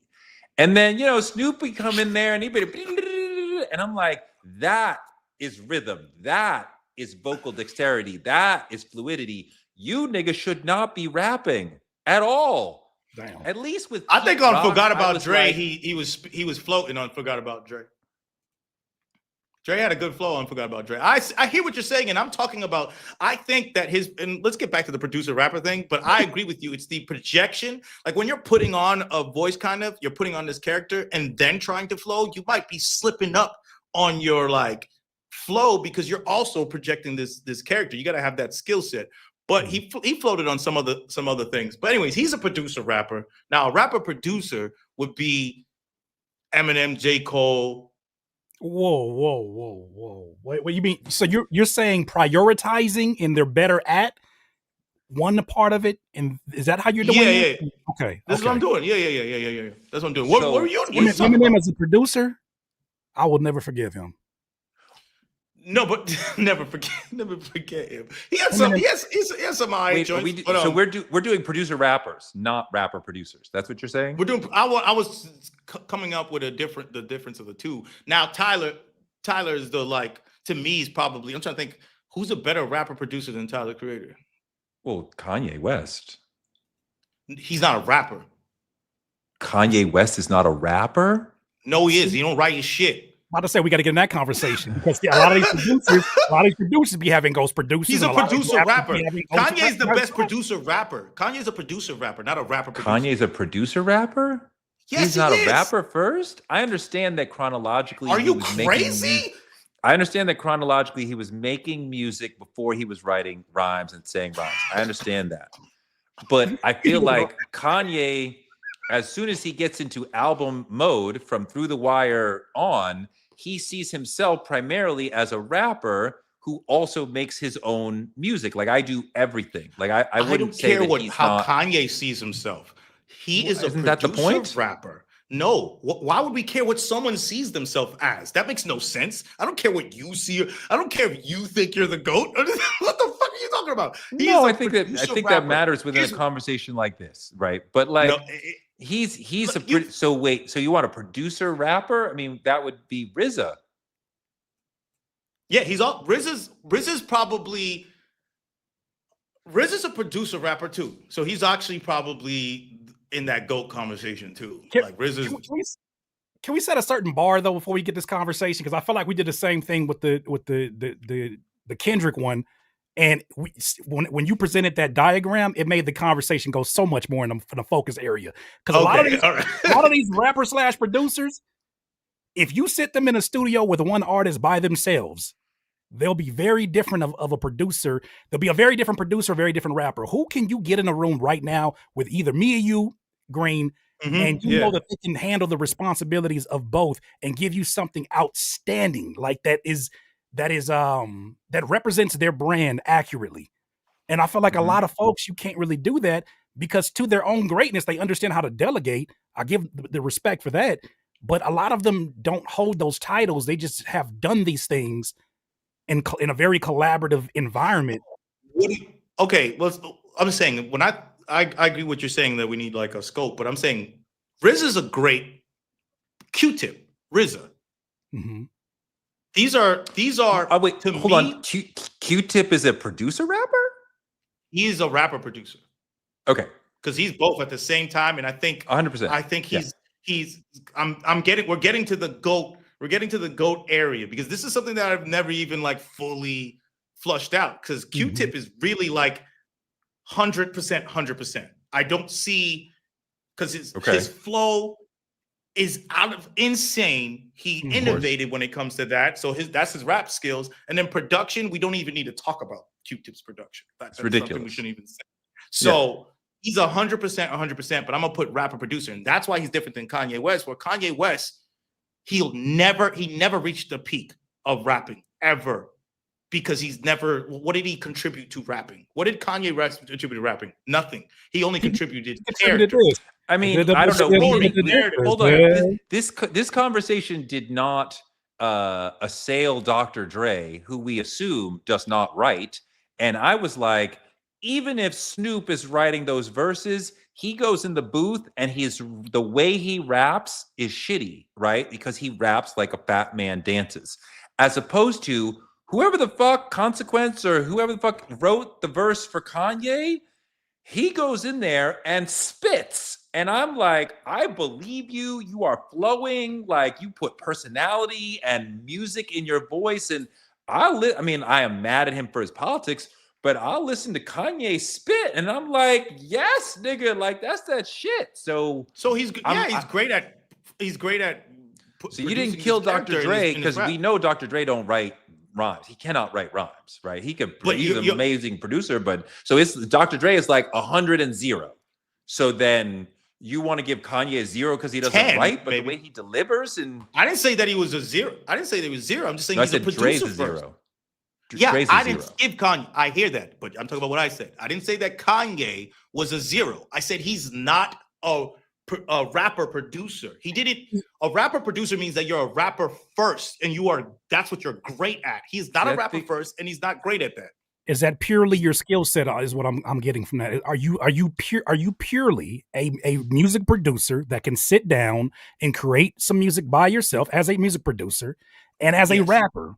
Do you need other people in there to? I mean, of course, synergy is needed in any environment, but I think those are important to dictate, because certain people that we look at, like I look at J. Cole as a rapper, and when they tell me as a producer, the stuff that I heard, it sounds like a rapper / producer, as you've been saying it, Green. Like, it's not that it's bad, it's just really good for somebody who can rap that elite. So it's a different type of scale that we're kind of putting them on. So okay, he's still a rapper Rock, producer, but Pete Rock is an interesting quote unquote rapper. I'm sure he wrote his little rhymes. I take his flow, which is weird, to be weird on purpose, because I have a completely different understanding of music and rhythm, and I couldn't do a normal flow. That would be boring to me, so I'm doing this weirdo flow. And out of everybody we've talked about, his beats are just as incredible and just as influential and important historically as everybody else we've talked about. So he's 100 on the production, definitely producer first. I don't know where to put him as a rapper, not ahead of RZA as a rapper, because RZA could actually fucking write, and it's interesting. But my God, another person like I'm good. Forgive me, Doomer specifically. MF fucking Doom is 100. 100. That's how rare that is. But he's Andre a rapper, 3000. But he's a rapper producer, right? I would put him rapper as producer. Rapper producer. Yeah, you said 3000. But Andre 3000. No, I think Andre 3000's in this conversation too, because he's a great producer. He's better producer than J. Cole.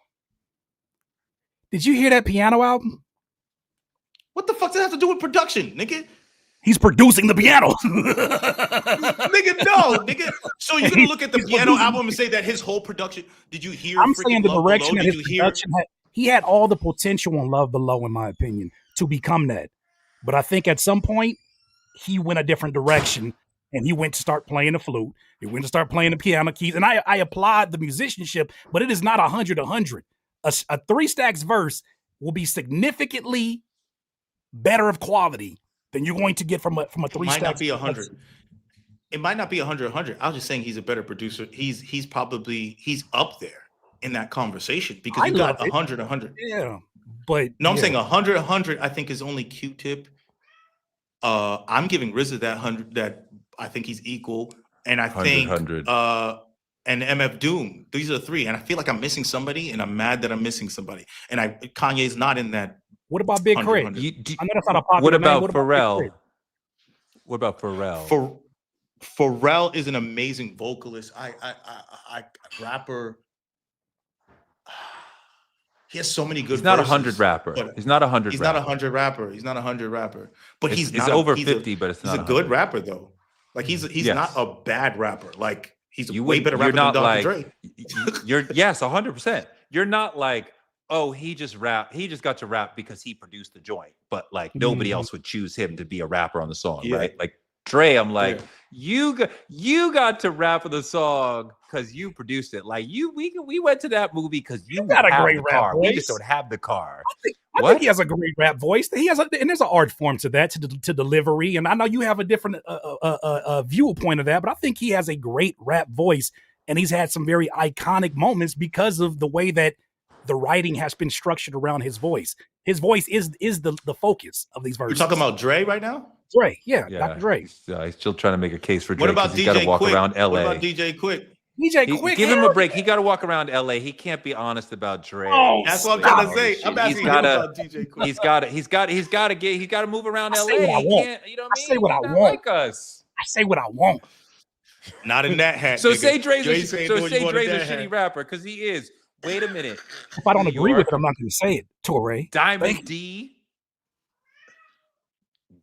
D, rapper, producer. Actually, probably equal on both sides out of him. What he cared about, what he was able to do. I agree with that. I don't think he's at the level of the other ones, but I agree with that with Diamond D and Eric Sermon too. Wait, Eric Sermon 100%. Eric Sermon might be 100. He's a rapper producer, but he might be 100. He made some ill beats. I don't even be remembering that he. No, made you don't know. Beats you don't know. sometimes. Wait, what about Cudi? Yeah, Kid Cudi. As a rapper, with all due respect, I love Cudi, but as a rapper, even producer, what are we talking about? You hating on Cudi? Did that nigga make? No, but it's what not hating. It's just a matter of like, look, we talking stats. We talking facts, right? We're not talking. I love Cudi. Okay. He's amazing at what he does, but I don't know how many people are in the industry right now saying, damn, who gonna kill this 16 right now? Like, who's gonna bar this up? Like, who is one of the elite rappers? Let's get fucking Kid Cudi in the studio. Toure, you're making a song. No, Toure, you're making a song, Toure, and you have access. You make a song with people you have access to. You have access to Kid Cudi, and you have access to push it, the clips. Now, are you asking Kid Cudi to rap on that song with you in the clips, or are you asking him to do the chorus?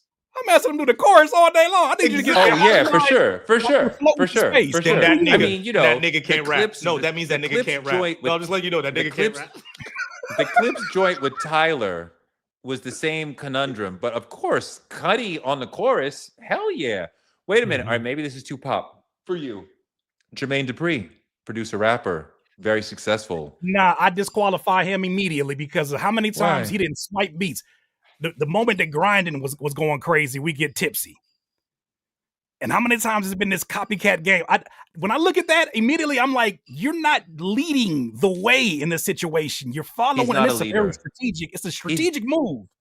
Props. He's not a sonic leader. He is the man behind the education of Mimi, was it? Sure. Yeah. Which is Mariah's best album, which is saying a lot. Right, and what he did he is a good producer. Hold on, and he was a leader. He was a leader in that situation. That Mariah was making one sort of music, and he came in and said, "I want to take you in a different direction." And like everybody was like, "Okay," and he did. He coached her in a different vocal direction. No more gymnastics. We're gonna take it down. Can you imagine telling Lewis Hamilton, "Can we just drive 120 instead of 220? Like that would be better." And like that is a landmark moment in modern music history. Not hip hop, but Torre, what's your favorite Jermaine Dupri verse? My favorite. Oh, okay. He said, name 5 Bia songs right now off the top of your head. What's your favorite bar? What's your favorite bar from Jermaine? I want to hear that one. What you got for me? But let's talk about. I want to defend his production because anybody with the top down screaming out, "Money ain't a thing." Chorus. Anyways, that was a chorus. Either way, that was a chorus. 6-7. But 6-7. 6-7. Let's defend this nigga's beats, Wait, though. hold on. His Reed, beats. is 6'7" in your life at all? Because you don't have teenagers and you don't teach anymore. I have 6'7" very much in my life, and I have a lot of cousins, nephews, and I be around them families. So I find out about the kid stuff very quickly. Because I couldn't not be into 6'7" because I got a 17 and a 16-year-old. That shit comes up. You know what was crazy? Did you see the SNL sketch? I'm gonna take you off track just 1 second. The SNL sketch from I believe it was 2 weeks ago where they did Snack Homies, and it was the little 12-year-old boys talking about. This was one of the most incredible SNL sketches. Yes, I seen it. I saw it. And they were like, I don't eat vegetables. And they're like, what do you mean? And the kid goes, no, vegetables are chopped, right? And to them, chopped means shitty. And then the other kid goes, especially when they're chopped. And then the kid goes, nope, vegetables are cooked. And the other kid, especially when they're cooked. And I'm like, oh my God. And my daughter's watching this like she fully understands what's happening. It takes me a minute to understand what's happening, but she's fully getting it. Oh my God, it was so fucking brilliant the way they're fucking using the slang in that way. I love them for that. No, I got fame. I got fame. So what about Curtis King? I don't get mentioned in these conversations because now Curtis King is media. They don't count me in anything. I'm Curtis King, the YouTuber. I'm chopped liver now. You see me now, guys. Chop. Look. You know what? What about Manny Fresh? Hell no. With all due respect to the legend. Oh my God. What's your favorite Manny Fresh bar? Which one that got you like, damn, I gotta put him on my Mount Rushmore? Can we say Childish Gambino? He's not a producer. He's not? He's not a producer. No, he's not. He's not? He gets production credits. He gets production credit. The same way that you gave Kid Cudi production. I'm talking about a real producer. I'm not talking about like someone that can frame, that knows what they want and knows what their sound should be. Because Kendrick's even that. Like Kendrick, you think people just give Kendrick a beat and he's like accepting of whatever the fuck it is. He's framing it and has a sound that's building around with it. That's what Gambino's doing. Gambino's not on the boards. He's not. I'll tell you the big one you're missing. Missy Elliott. Who? Missy Elliott. You gotta give her props. Yes. Yeah. She's up there. She's that. That's that. That's that right there. I think that's the biggest name we haven't mentioned. Childish Gambino produced "Look Out for Detox." Kendrick. I don't know. Dum. I don't know. Look what that is.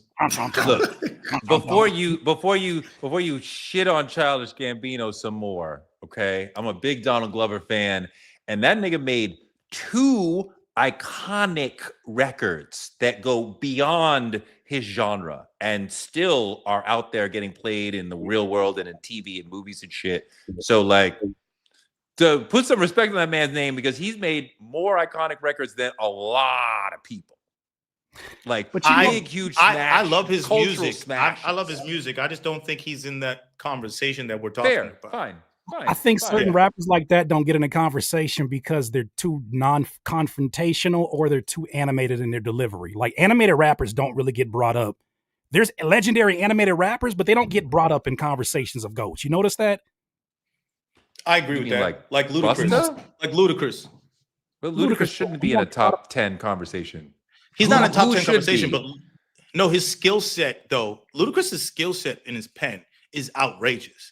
It's just that his antics and his character, I think, pushed him down on a list. But if you take that around and you take that skill and make it more serious, and he had like serious songs to people, he would be respected more. That's what I'm saying. I'm not saying that he would be respected the way that people respect any other punchline artist or anyone who has good lyrics. Ludacris has a pen. It's very apparent. Let me clarify. I'm not saying that's how Whose cat is dying? My cat is annoyed about something. I don't know what he's annoyed about. He's like, like nothing. He has everything he needs, and he's go ahead. He has an opinion. Curtis. The cat said, "Busta Rhymes, Busta Rhymes." He did. Mention Busta, yeah. I've noticed that. I've noticed that those names don't get brought up in the conversation. Why does he do that only when I talk? You know what I mean? It's my voice. I think he likes your voice. My voice is a cat whistle. But say what you were saying. No, just basically that animated rappers tend to not be brought up in those conversations. The ones that we look at when we talk about the GOATs, the greatest rappers, tend to be rappers that are like more monotonish, more conversational, more towards like they're appreciated for what they do. DMX will forever be appreciated for his passion and what Tupac will forever be appreciated for the poetry and what he's doing. But in terms of those conversations of the best lyricists, for whatever reason, they get excluded from the conversations. Oh wait! Well, but that's you went to because best lyricists because Tupac is quite often he's many Best people's rapper, number one or number two. Not mine, but a lot of people have him very, very high. And I think he's the most I think Tupac animated. is not a good. He's the most animated person who's in that conversation. Because you're right, like Kendrick, Andre, Jay, Nas. It's a very relatively low key. What I'm do you just mean talking. by I'm very chill. Animated, Redman? because Kendrick's very animated. Kendrick's very animated. If we're talking about Tupac, and like, Kendrick is like has all these crazy voices. People get mad at him because he has all these voices and high and low and super emotional. I think as when Kendrick rhymes, and see if Curtis agrees with it. When Kendrick is rhyming in the booth, his heart rate doesn't rise because he's just even if he's changing voices, his heart rate is still here. Tupac and Busta, I'm sure their heart rates go through the roof as they're rapping. Jay-Z and Nas, like their heart rates stay low because of the way they, you know what I mean? So there's a dynamic tone choices and switches with Kendrick, but he's still very chill, right? In a way that's like Jay-Z and Nas and 3K, as opposed to Tupac and Busta. He does, but he does it on album songs. He does it on deep cuts that a lot of us enjoy. The songs that end up being the ones that take off, that end up being like the more mainstream songs, he tends to tame that down. He'll layer and harmonize, but I think there's a very very big difference between his ability to go animated and his ability to be taken seriously when he does go monotonish and more conversational. People take his skill set seriously. It's almost to me, I compare it to somebody like an Eddie Murphy taking on a serious role, and whether or not people will even give that opportunity because of what they see him as a comedian. Even though he did it in Dreamgirls, I'm saying that there's certain people like Marlon Wayans was really hard for me to take seriously in him, the movie Him, because I was like, I just see you as Wayans brothers forever. Not to say you don't have a skill set. I just see. I think it may be. Is that the artist's fault or the audience fault? That's what I want to ask that question real quick. I think it's the artist's fault. I think the artist, it's up to you what you offer the audience. And if your claim to fame was your ability to be this animated and larger than life, that's the mountain you got to die on, unless you give people a balance to what you're doing. Even Busta Rhymes, I would argue. What's the name of that song where he goes, look at me now. Switch it up. It's a Swiss beat. Touch it. Touch it. To me, that was him showing you I can run at my pace, but I can jog at your pace too. In terms of doing that, to me, that's why that record was such a different thing for him, because he was showing you I can come down in this voice, I do this, and I can also do this. I didn't fully understand Busta until we talked, and he talked about perhaps his number one inspiration as an artist was Shabba Ranks, and then I'm like, oh. Now I understand you, that you are bringing dance hall energy into hip hop because you grew up in a Caribbean household. You're super aware of what they're doing, perhaps more so than a lot of hip hop people were at that time. And you bring that in, and it's sartorial, it's vocal, it's musical, it's the way he dances, it's the way he dresses. I mean, like, so much of it is like that over the top dance hall thing. Coming into hip hop, and when I got that, I'm like, oh, now I understand Busta Rhymes. Now I understand. I feel like it's a taste thing. I feel like this is very much a taste thing, and I agree with you guys on the lyricist part, but I just cannot go past this Kendrick take because I think he's the most theatrical. I think he's the most theatrical fucking rapper to ever rap, and you're not wrong. And he has his lows are where you guys are talking about. His lows are monotone like MF Doom or Jay-Z, but his highs are literally him screaming like a punk rocker. Like the dude screams and then raps in a scream and then he'll be calm. So I feel like the fact that he has the variety, like you said, makes people respect maybe the one side of him your that can be other serious. we can put your other favorites in there, right? Because Malice and Pusha are definitely like, I'm talking to you, I don't get upset, my heart rate does not rise. Yes, matter of fact, if I'm Pusha T, I make your heart rate rise because I sound like a spooky narrator, and I'm speaking real close. I take the heaven just for the hell of it. Right? That right there, that was a lot for him because he doesn't even go to that level of energy. So just the hell of it was like, oh, he's really bad. Well, close your heaven for the hell of it. Excuse me, sir. Well, no, but you know what? You know what it is with Kendrick? That wasn't his claim to fame. Was look at this overly animated rapper that is his whole thing was his lyrics, his diverse skill set. So I think for a lot of artists, that is their gimmick. And it's great for them because it helps to kind of be the word of mouth around where everybody knows who they are and they're easy to reference. I remember when Ludacris was in his prime, it was really easy to have these conversations about Ludacris or T.I. because of his what his claim to fame was. I understand Green's point. I overstand Curtis's point, and let's put aside the Kendrick definition conversation for the moment. And the overall point that it's generally the calmer on the mic people who we take more seriously, who we say, oh, this is the creme de la creme of rapping and lyricism.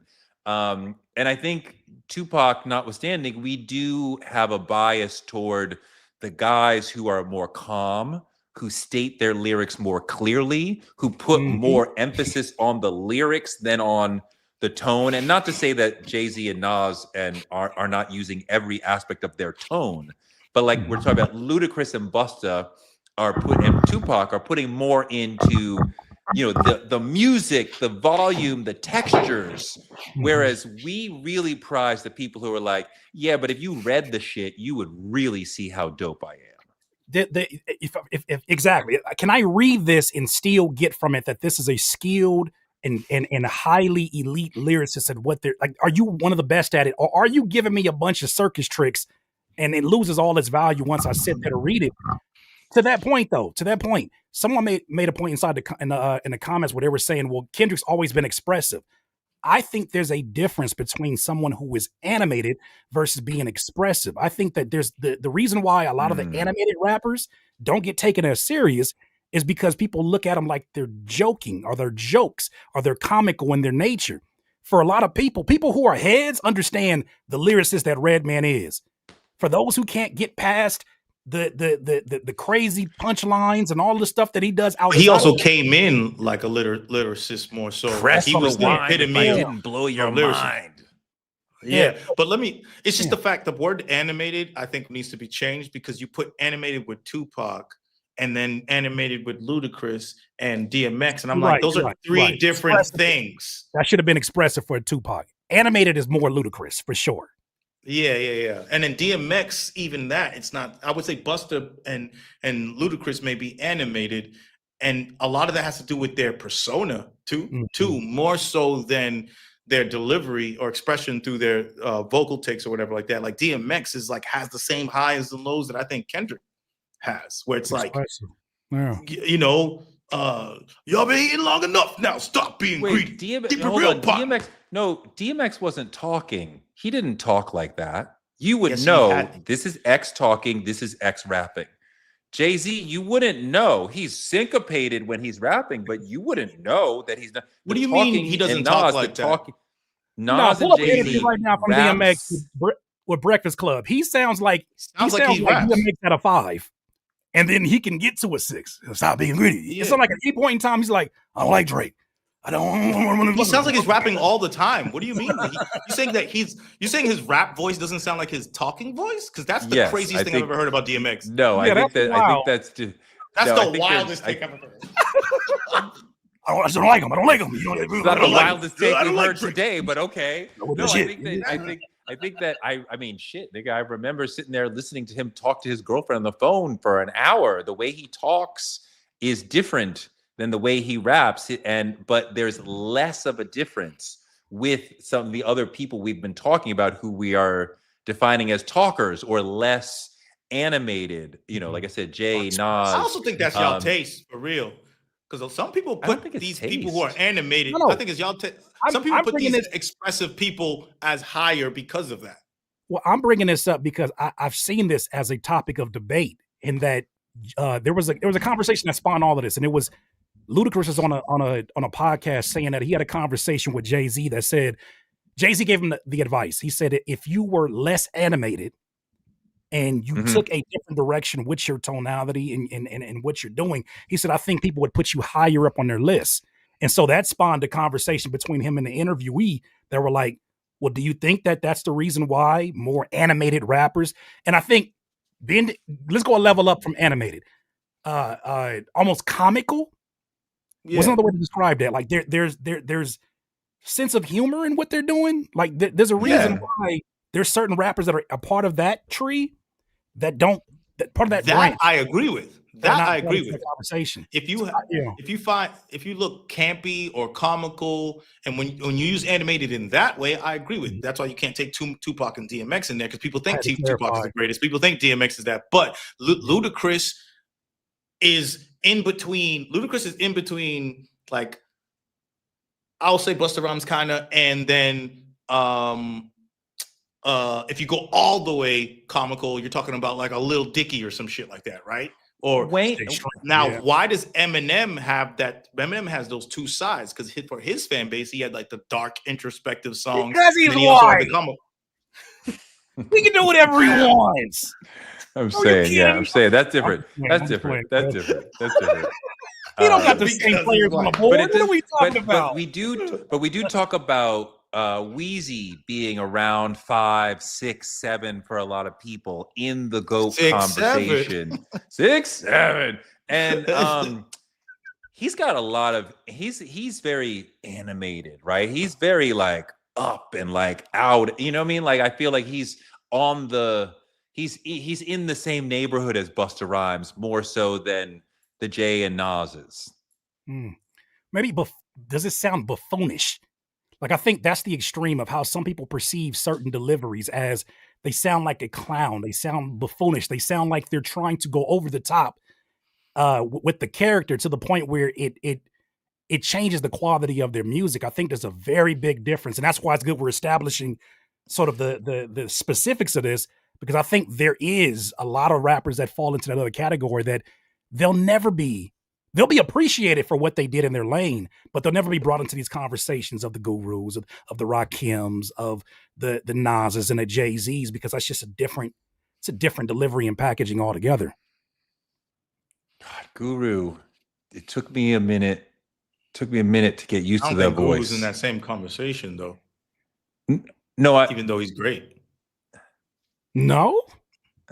Wait, that's what I'm saying. You threw Guru in a conversation with Nas and Jay-Z. I'm saying there's a certain tier of rapping, a certain style of rapping that gets brought into conversations more often than other styles of rapping. And I think that Guru is a version of that monotone, very close to your speaking voice, and being able to deliver lyricism in that shape and form. That's the category I'm saying. I know there's many different categories where we can separate that, but that's what I'm saying. He's a little more toward the anything I say, because I have this unique sounding voice, anything I say will sound incredible. Him, Q-Tip, there's a couple people who just have an incredibly unique sound to their voice that's like, well, you could read the phone book, right? I mean, I think Jay-Z and Nas have a lyrical ability that they could make the phone book interesting, but I don't think their voices are inherently interesting the way Guru, Q-Tip, maybe Big Daddy Kane,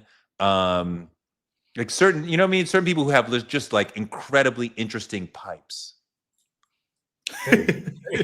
Wow. Whoa. Wow. Seriously? What's going on? Seriously? You're children. In your Rap Latte. You're fucking children.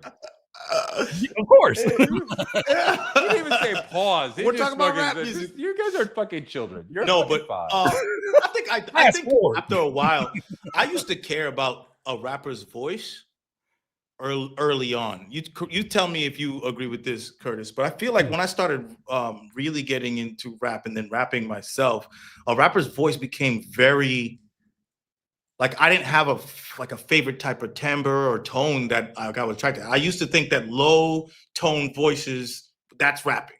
I even rapped and had to and put my voice down a little bit, and I was like, that's where I wanted to be at.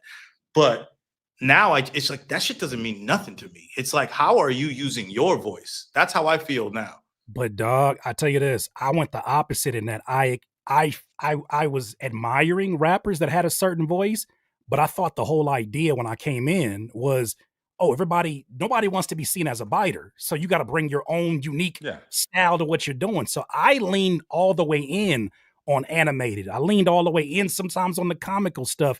And I went in the reverse order to where I realized certain things that you say, I'm gonna give you an example, but certain things that I rap in a certain tone, you immediately uncify yourself. If I get a beat and I say, the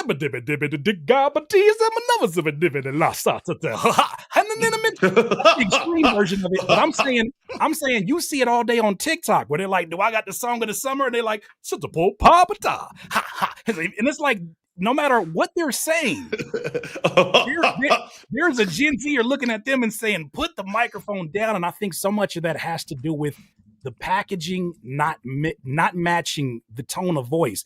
It feels performative. And when I think about where society is at and how even how we view the value of being unique, when I look at certain Gen Zers and they're not trying to stand out in the same ways that we came up wanting to stand out, a lot of it is very detached, monotonish, even with the streamers, how they sound. I think that goes into the music they attach themselves to. And when I think about the music I do now, I'm so aware of that because I'm like, there's certain things I do that I don't even get it until I watch Will Smith. Oh my God. He lets you know. He's the extreme version, Torre. When you watch him, until I did it, whatever that punchline was that was going viral, he's the only person in the room that don't know he sound like that. I think he thinks he sounds like Jordan Lucas. Even when Jordan Lucas is writing for him, he thinks like, oh, I sound like Russ. No, you don't. And I think people are not telling him it's all in your tonality. Because one of his biggest songs, Summertime, he sounded like Rakim. And that's why it worked. I also think that his voice and the way he speaks changed over time in general, just from him being who he's being around. And then that changed how he rapped, and he might not see that shit. He liked the comedic nature of his thing, right? Like he understood, like, I'm a funny guy. I don't take myself seriously. And like, that's part of my appeal, right? Like when he goes in the ring with Mike Tyson on a song, he gets his ass kicked, but that's a great song for him. Now you're right. Something has been lost to where every time he talks, I'm like, this is a joke and you don't get the joke. Will Smith talking about, I like pretty girls. I'm like, it's a joke, right? Like everybody else hears the joke. How does he not hear that this is a fucking joke, that you sound terrible? But Torre, somebody did a remix. I think it was was it Black Mass? Somebody did a remix where it was like a K-Tronada beat, and it sounded like it was supposed to be for that. Like it's just people that are making decisions in the room, and I think it's mostly him. And people are not saying, "Don't do that, dog." But how do you tell Will Smith who's Will Smith? Yo, that's not easily good for your brand. Easily, that's trash, nigga. You and I can do that. That's why we're not in the room. No, but Green, you got to be a special type of person to have a lot of success and still listen to somebody else saying not that, right? And it takes a humility to have won over and over and over, all these people screaming for you, whatever. And then your nigga's like, that's not it. And you're going to listen. That's not it. And I don't understand how people need that. And he knows he can say, that's not it, and you won't get mad at him, right? Because a lot of people have that relationship. There's not a lot of, I think it's fewer people who want somebody to say, nah, that's not it, than people who want people to say, you're the shit, you did it again. Oh my God, one take Jake, you're the fucking man. Listen, kids, do not be that person. I've always been like, I want to send it to all, I have like 5 group of friends, like instantly when I send a song, they all have different tastes. I know how they think, and I send it to them, and then I make my own personal judgment off of what my boys is talking about and who I respect. And then if someone tells me they're trash, I know why they told me they're trash, and I have to accept that it's trash. So wait, when you get a mixed judgment So 2 liked it, 3 had notes or whatever. Like if everybody loves it or everybody hates it, then Yeah. it's clear the direct. But like when you get mixed notes, just as an artist, how do you respond to that? I'm seeing how much of it lines up with the critiques I have of myself first. Like I have my own critiques I won't share with anybody else. And I'm like, I wonder if they even noticed this. As I was digging through 40 minutes of looking for the right snare, and I'm like, something about this, the bounce is just not right. If everybody that I'm getting it to, nobody even mentions close to that, I know that that's an internal critique of mine that probably doesn't matter to 95% of the people that are out there. But if I start to hear stuff that I've already said in my mind echoed, or I start to hear one person's feedback be echoed by somebody completely opposite that hasn't had contact with them, it's probably worth me going and digging deeper in terms of figuring out what's the compromise on this one and why is it You not need a better snare. Well, not because a lot of times I'm telling you, it comes down to things as basic as I don't like the beat or I don't like your voice. 9 times out of 10, it's gonna be, why was you rapping like that? Like, I don't like that chorus. You don't like my voice. I don't like the way you were singing. You don't like my voice. I don't like the way that the tempo, you don't like the beat. It's one of those. Whether or not they have the ability to critique that, I said critique that specifically is up to them. But I do think that's a big part of it because when I look at Will Smith, I am the paint, I am the brush, I am the canvas, I am a saint. But if you touch, I am a savage. I am a Libra, but I identify as a Cancer. Somebody got to check. I'm gonna tell you what happened. Somebody got to check and shut the fuck up.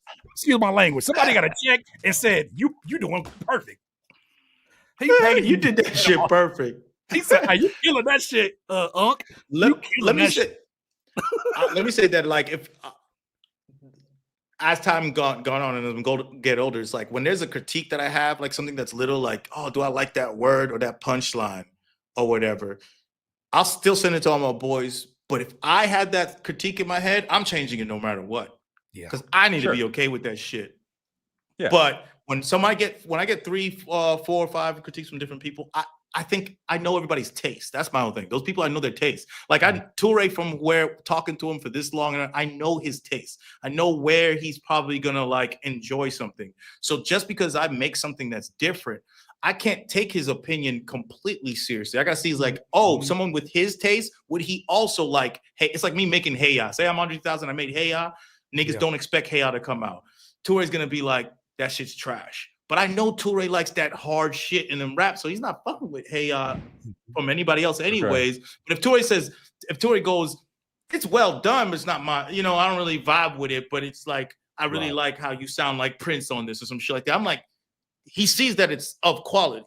You know what I'm saying? And that's how I take it. I'm like analyzing who they are more so than anything. Do you ever have this issue though, King Green, where you end up sounding like Jim Carrey in the first Dumb and Dumber when he was like, what's the chances of me and you being together between 1 and 100?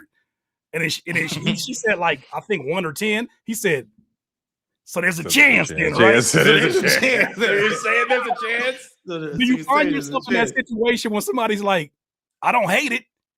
I don't like the beat. I don't like this, but I don't hate it. And you're like, nah. I don't hate it. One thing I realized, if if I make some hard ass shit like that sounds like a clip song, and I give it to Toure, and he goes, I don't hate it. Mm-hmm. I know that's his vibe. So if you don't want to keep the song, you don't like it. Yeah. Ludacris said this and it stuck with me. If people don't want to have your song, like back in the day too, it's like you have a CD, people look, it's like, yo, let me get that, or send me that song. The song it's not a hit. Tells you everything. They don't want the song. It ain't it. Yeah. Or if they like, I played songs for, I remember playing $1 million for my girl and her friends or whatever like that. 6 months before it came, 6 months before it came out. 4 months later or 3 months later, I see them hanging out. They're like, man, what's that $1 million song? Like, what was it? Like, I'm like, oh, that resonated. There's something to that. Yeah. There's something to it. So I was like, let me take this off the hard drive, put this shit out. Like, I just be making shit. So I was like, you don't want to be the one to remind other people, like, did you still want my $1 million song from exactly? Yeah. What song? So let me go. So I want to go to one more topic for today. I want to talk about this movie that a lot of people are talking about Weapons, which Mm. it's a horror Mhm. movie, and the marketing and the ad had children in it. And as a parent, I was like, no, I'm good. I'm not going to go see some horror movie. And everyone kept saying, it's great, it's great, it's great. And I was like, well, that's great for you, but I am not about to see. And then now it just came on HBO on Friday. So I said, all right, fuck it. Yo, that movie is the shit. It's Wow. weird. I told you. It's I told wild. you. It's brilliantly structured. The way that they spoon feed the narrative, so you get to a certain point in this one story, and then it stops. And I'm like, well, what happened after that? We have to explain how that guy got to that moment, and then we can go further from the story. But we stop when he gets to there. I'm like, it was brilliant. Can I say it's encouraging to see that, especially after I saw a clip last week about, I think it was an actress that was on a Netflix show that says there are writers that are changing the way that they structure TV shows to appease people who are always on their phone. So they're over-explain things, even if you're not looking at the screen. They're writing that into the script. So when you get a movie like this, where they're giving you context without saying, in case you forgot, I am the police officer. and this is the reason why I know her. And they do it in such a slick way. To me, it reminded me of that movie with Ludacris and Sandra Bullock. What was it called? Crash. Where places. The structure reminded me of that a lot. Oh yeah, because they had the different characters. Aunt Gladys is one of the great movie villains of the year, who scare the shit out of you and are like supernaturally powerful and like, how could we possibly defeat this person? I'm like, it's Remick from Sinners, it's Lockjaw from One Battle After Another, it's Perfidia, because snitching on the crew is a major fucking felony. So she is also a big, huge villain, and also this fucking supernatural witch Gladys. Oh my god! I think Gladys is the best villain of the year. She's one of the better villains I've seen in a long time, because it was so believable, and it's such a wild ass thing. She's doing voodoo.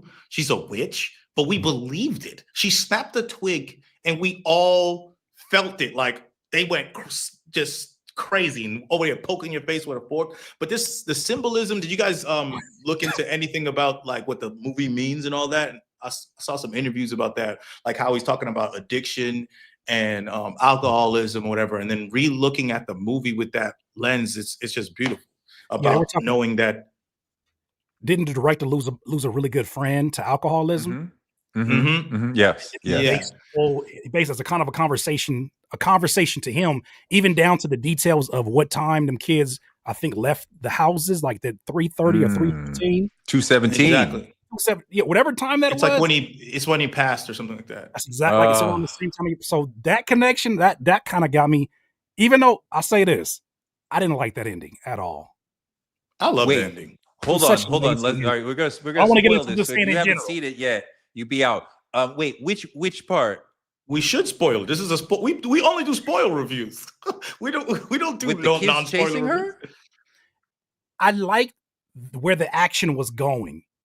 But where it left us in terms of let me just say this. This is a preference thing. I have an issue with movies that you could tell they put all their budget into the special effects and into the climax. And then by the end, they was like, let's just work with what we got. I kind of felt like we got one of those endings after the kids and all of that stuff. They tearing her apart. I'm like, okay, so what happened to this person? What happened? People are getting their faces ate off. We just gonna move on to the I don't know. I mean, like the kids attacking her is an incredible scene, and the way the kids are like breaking through walls and windows and doors and just relentlessly chasing her. And there's the moment where they had a little person pretending to be a kid, and the camera person is chasing her. So they're both like running through the house and breaking through shit. I'm like, this is fucking genius. You guys are fucking amazing. And it's the classic movie shit of like, the person cannot get away from the monster. She's running slowly. How could she outrun children who are demented? There's like, they would catch her right away. And there's like 30 of them or 17 of them, but she's able to keep getting away from them, which is almost comical. And then they get her. I feel like after that is the aftercare. Because like we had the big moment. We don't need any more. We're just like, we say everybody goes back to who they are. Because the witch's spell has been defeated. We don't need to fucking tell you he's back. He like they all went back to who they were, except the principal who like lost his life or whatever the fuck. But they like, didn't. the Well, kids the start kids to didn't talk all again. go back. Like, some of the them kids go back. started to talk. Yeah, no, but some of them start to talk again. The point of the end that I like the most is because the idea of addiction and alcoholism and how it affects children, and it could be, some of these things could be hereditary, and how it affects your community. So after the fact, you not being able to speak again, or some of them do become to speak again, shows you that they were affected by this, by their parents or this tragedy. So that's why I think it's so necessary, that full-on ending for the metaphoric sense of the whole movie. Sure. I enjoyed this shit because I was like, this shit was solid. I get it, but there's a reason why I was sitting there after the credits hoping that we got one of those kind of like Marvel like extra scenes. Oh my god! I said for my wife, like you're like my kid. Every movie doesn't have a post-credit scene. Most don't. Let's go. Because I'm looking at this, I'm like, you'll never know. I'm like, you did such a good job. To me, it's like the big blockbuster version of a Tubi movie where they put all the budget into the first half of the movie, and the last half of the movie they start rushing scenes and rushing timelines, and then by the time you get to it, you're like, I guess we resolved it. I mean, I didn't feel rushed. I don't know what needed to be resolved that wasn't resolved by we have defeated the monster, and like the people who were most affected by the monster, the children, were the one to defeat her. Like, no, but the monster that, doesn't get defeated though. Yes, the monster is no. She I'm saying killed. No, but I'm saying addiction is the real monster that they're saying. So if you just stop at them killing the monster and then they go back to normal, you're not getting the whole addiction thing off. All the things were and the 6 characters are him going through his phases of suffering and all that. You have all of them have suffering from their own level of addiction. So if you just say that, oh, the kids are now good now that we killed the monster, once I get rid of my alcohol addiction, everybody's good. It's like, no, you still yelled at your mom and you still beat up your friend. You still got drunk and left on the floor. And that trauma is going to affect the kids. Some talk again, some didn't. And that's important to bring out that statement. So if you end it at the kids, people won't get, that won't be the full idea.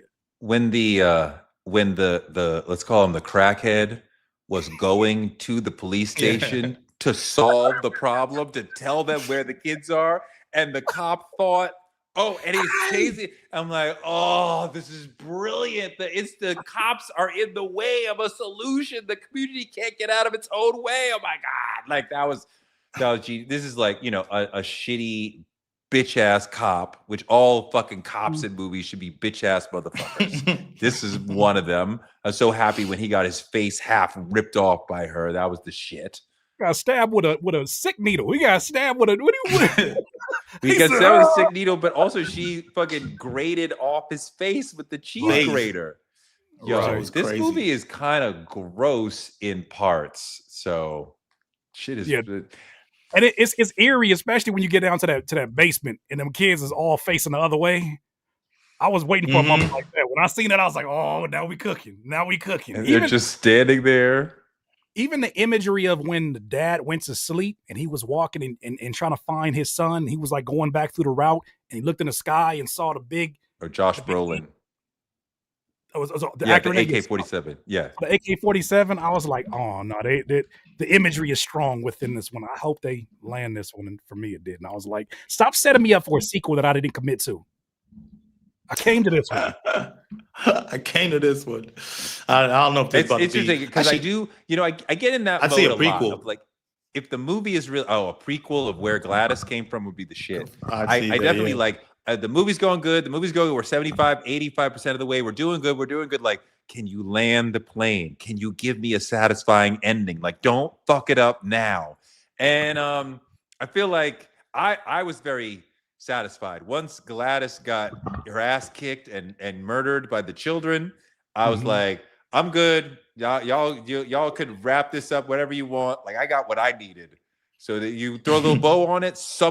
I do appreciate what Green is talking about and the impact of addiction. And he's not saying the moment she was killed, everything was good. Like these kids went through trauma. It took them time to come back to themselves, and they will come back to themselves over time at different times for each child. But that some of the kids are starting to talk, I was like, they will get there. They will be scarred by this, but they will get, and you know what I mean? Like watch a scary movie like that. And I'm like, still not, I haven't vomited. I haven't lost my shit. I'm like, okay, this is good. This is good. Cause I thought you were going to scare me and if you you're didn't. They said they're doing a Gladys prequel. Someone said that. I don't know about that. That. If you're squeamish, there was some scenes that you know, because my wife was squeamish. April, you're the shit. We love you. You're the MVP of today, April Love. Thank you so much. We be doing movie reviews. We gotta keep watching. As soon when we have movies that we actually care about, right? That matter in some way. Fucking yeah, hell yeah. But you could do some of these people who are watching the show may not be aware of some of the movies that we hold as iconic. They may or may not have seen Menace to Society. They may or may not have seen Colors. They may have not seen some of the movies that we think so much of. So like just even talking about the greatness of something like Scarface, they may not have seen it. If you're like a younger millennial or a Gen Z, you may not have seen it. So like, to us, like if we, 20 years ago, we'd be like, you want to talk about Scarface? Are you kidding, nigga? Like we talked about that movie 1,000 fucking times already. But like there's a generation so we could do conversations like that and like really introduce them to the movies that are really important to building hip hop to this moment. Get the yayo. Especially the more I watch that movie, the older I get, the more of a hater Scarface seems to me. The more of a hater he's such a hater. He's such a hater. A hater. Ugh, you such a hater. Like as older I get, the more I was like, when I was younger, I was like, yeah, he went out like a G. Older I get, I'm like, that is why do you say that? Why are you calling him a hater? For many reasons. The way he did, man. How you gonna give him a TED talk talking about what you want the world, Chico, and everything in it? And in the moment that you just see him flirting with your sister, all of a sudden you want to go kill the man.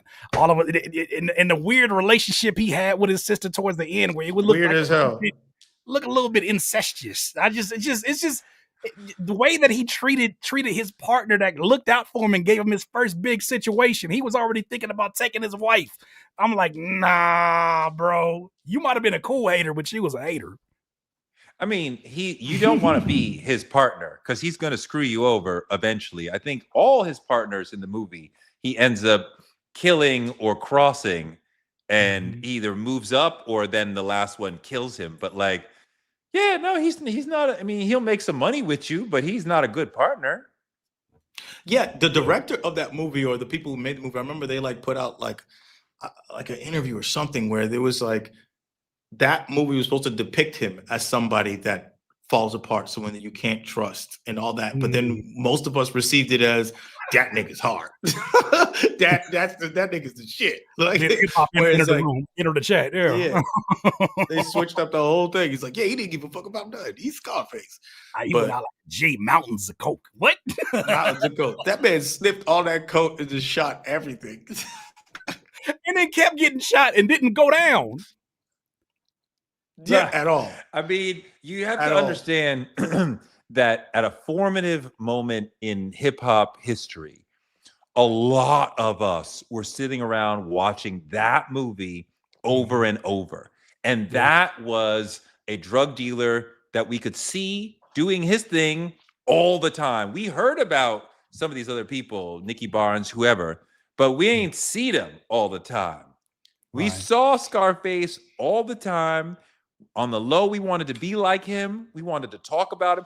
I think every single MTV Cribs where they did a rapper, except for Redman, there was a Scarface shrine in their house. Now, it wasn't for Redman because he had a fucking closet. He's just like, I just live in a fucking closet, right? The Redman was hysterical. He had like a one-room closet that was a complete mess. He had exactly where he lives. Yes, but everybody else, Trick Daddy, Big Boy, it was like everybody has a shrine to Scarface. Yes, everybody. But most of those houses were fake anyways. There were fake Mhm. houses that they rented out for them. That's the funniest part about cribs is that them Not the niggas had first fake ass Airbnb. houses. Not the first They had- Airbnbs. That's They were the crazy. first Airbnbs, and they probably just, you know what? That probably was the same Scarface posters that they just kept moving to every. You mind if we decorate before we do this episode? You mind if we decorate a little bit? Do you like Scarface? You like Scarface? Bring it in. Bring the globe in. that shit was Wow. Trick Daddy Red and Big Boy and Snoop all have the same globe. Same- wow. same That's so globe. cool. How do they all Trick have the Daddy person that's had writing? Trick Daddy had, remember when we had a mouse connected to our computer? He had a Mhm. Scarface mouse pad. I don't think they brought that in. He had Scarface curtains, so when it closed, it was like Scarface. I'm like, I'm sorry, I don't think they brought that in, but I know they dressed the houses up some, but like, goddamn. I believe in nothing since I heard Pimp My Ride get mean- exposed. I believe in nothing. The whole thing of rising from nothing, right? You come to the Sure. fucking camps, you fucking, move up because, of your balls and your word. So people can trust me and I'll fucking go all out in any situation. Mhm. And next thing you know, this guy is fucking wealthy, powerful. He got the woman, he got the bank account, he got this, he that. You can't stop him. You put him in the fucking craziest situation. He's chained up with a fucking chainsaw to his face. He's about to get fucking murdered. And he'll still get out of that shit. I'll tell you this. That motherfucker. If Tony was in this world today, he'd be on TikTok showing off all his money, and somebody be in the comments and be like, "Why you couldn't take care of that restaurant that gave you your first chance when you came over here? That's disrespectful. How you gonna quit your job the way you quit it?" And they would be doing a video with the owner of that restaurant he was washing dishes at with Manny, and he would have a whole TikTok. This is a different world now. You can't get that off and stun on people like that. They're gonna try looking for the other stories now. They Can't look flex for the like side that, Tony. stories. For real. Can't flex no more. You feel like, I think definitely in this day and age, that's a whole nother conversation. This day and age, flexing is kind of gone. Remember that point in Instagram where flexing was everything? Yeah. Like with that little girl who used to be like, "This is my car. I got this car. You ain't got this type of car, you fucking bitch." All that shit, that type of flexing ain't gonna work. That shit Crypto bros. I even saw a crypto bro the other day. He was like, "I lost $50,000 the other day." I was like, "Oh, this is a different angle." And he proceeds to go through a video of how he lost the money on some crypto situation, and by the end of it, he was giving money to the homeless. I said, "Oh, the game has changed." As he's still showing off all his cars in the background, he's like, I won off this bet, so I decided just to give it away. I said, "Look at them. The game has shifted." It's that Mr. Beast. The Mr. Beast way always works. But all right, I think we talked enough. I think we got a lot of Yes, indeed. up. Thank you. Thank y'all Thank for you for rocking with us this whole watching. time. Scoop.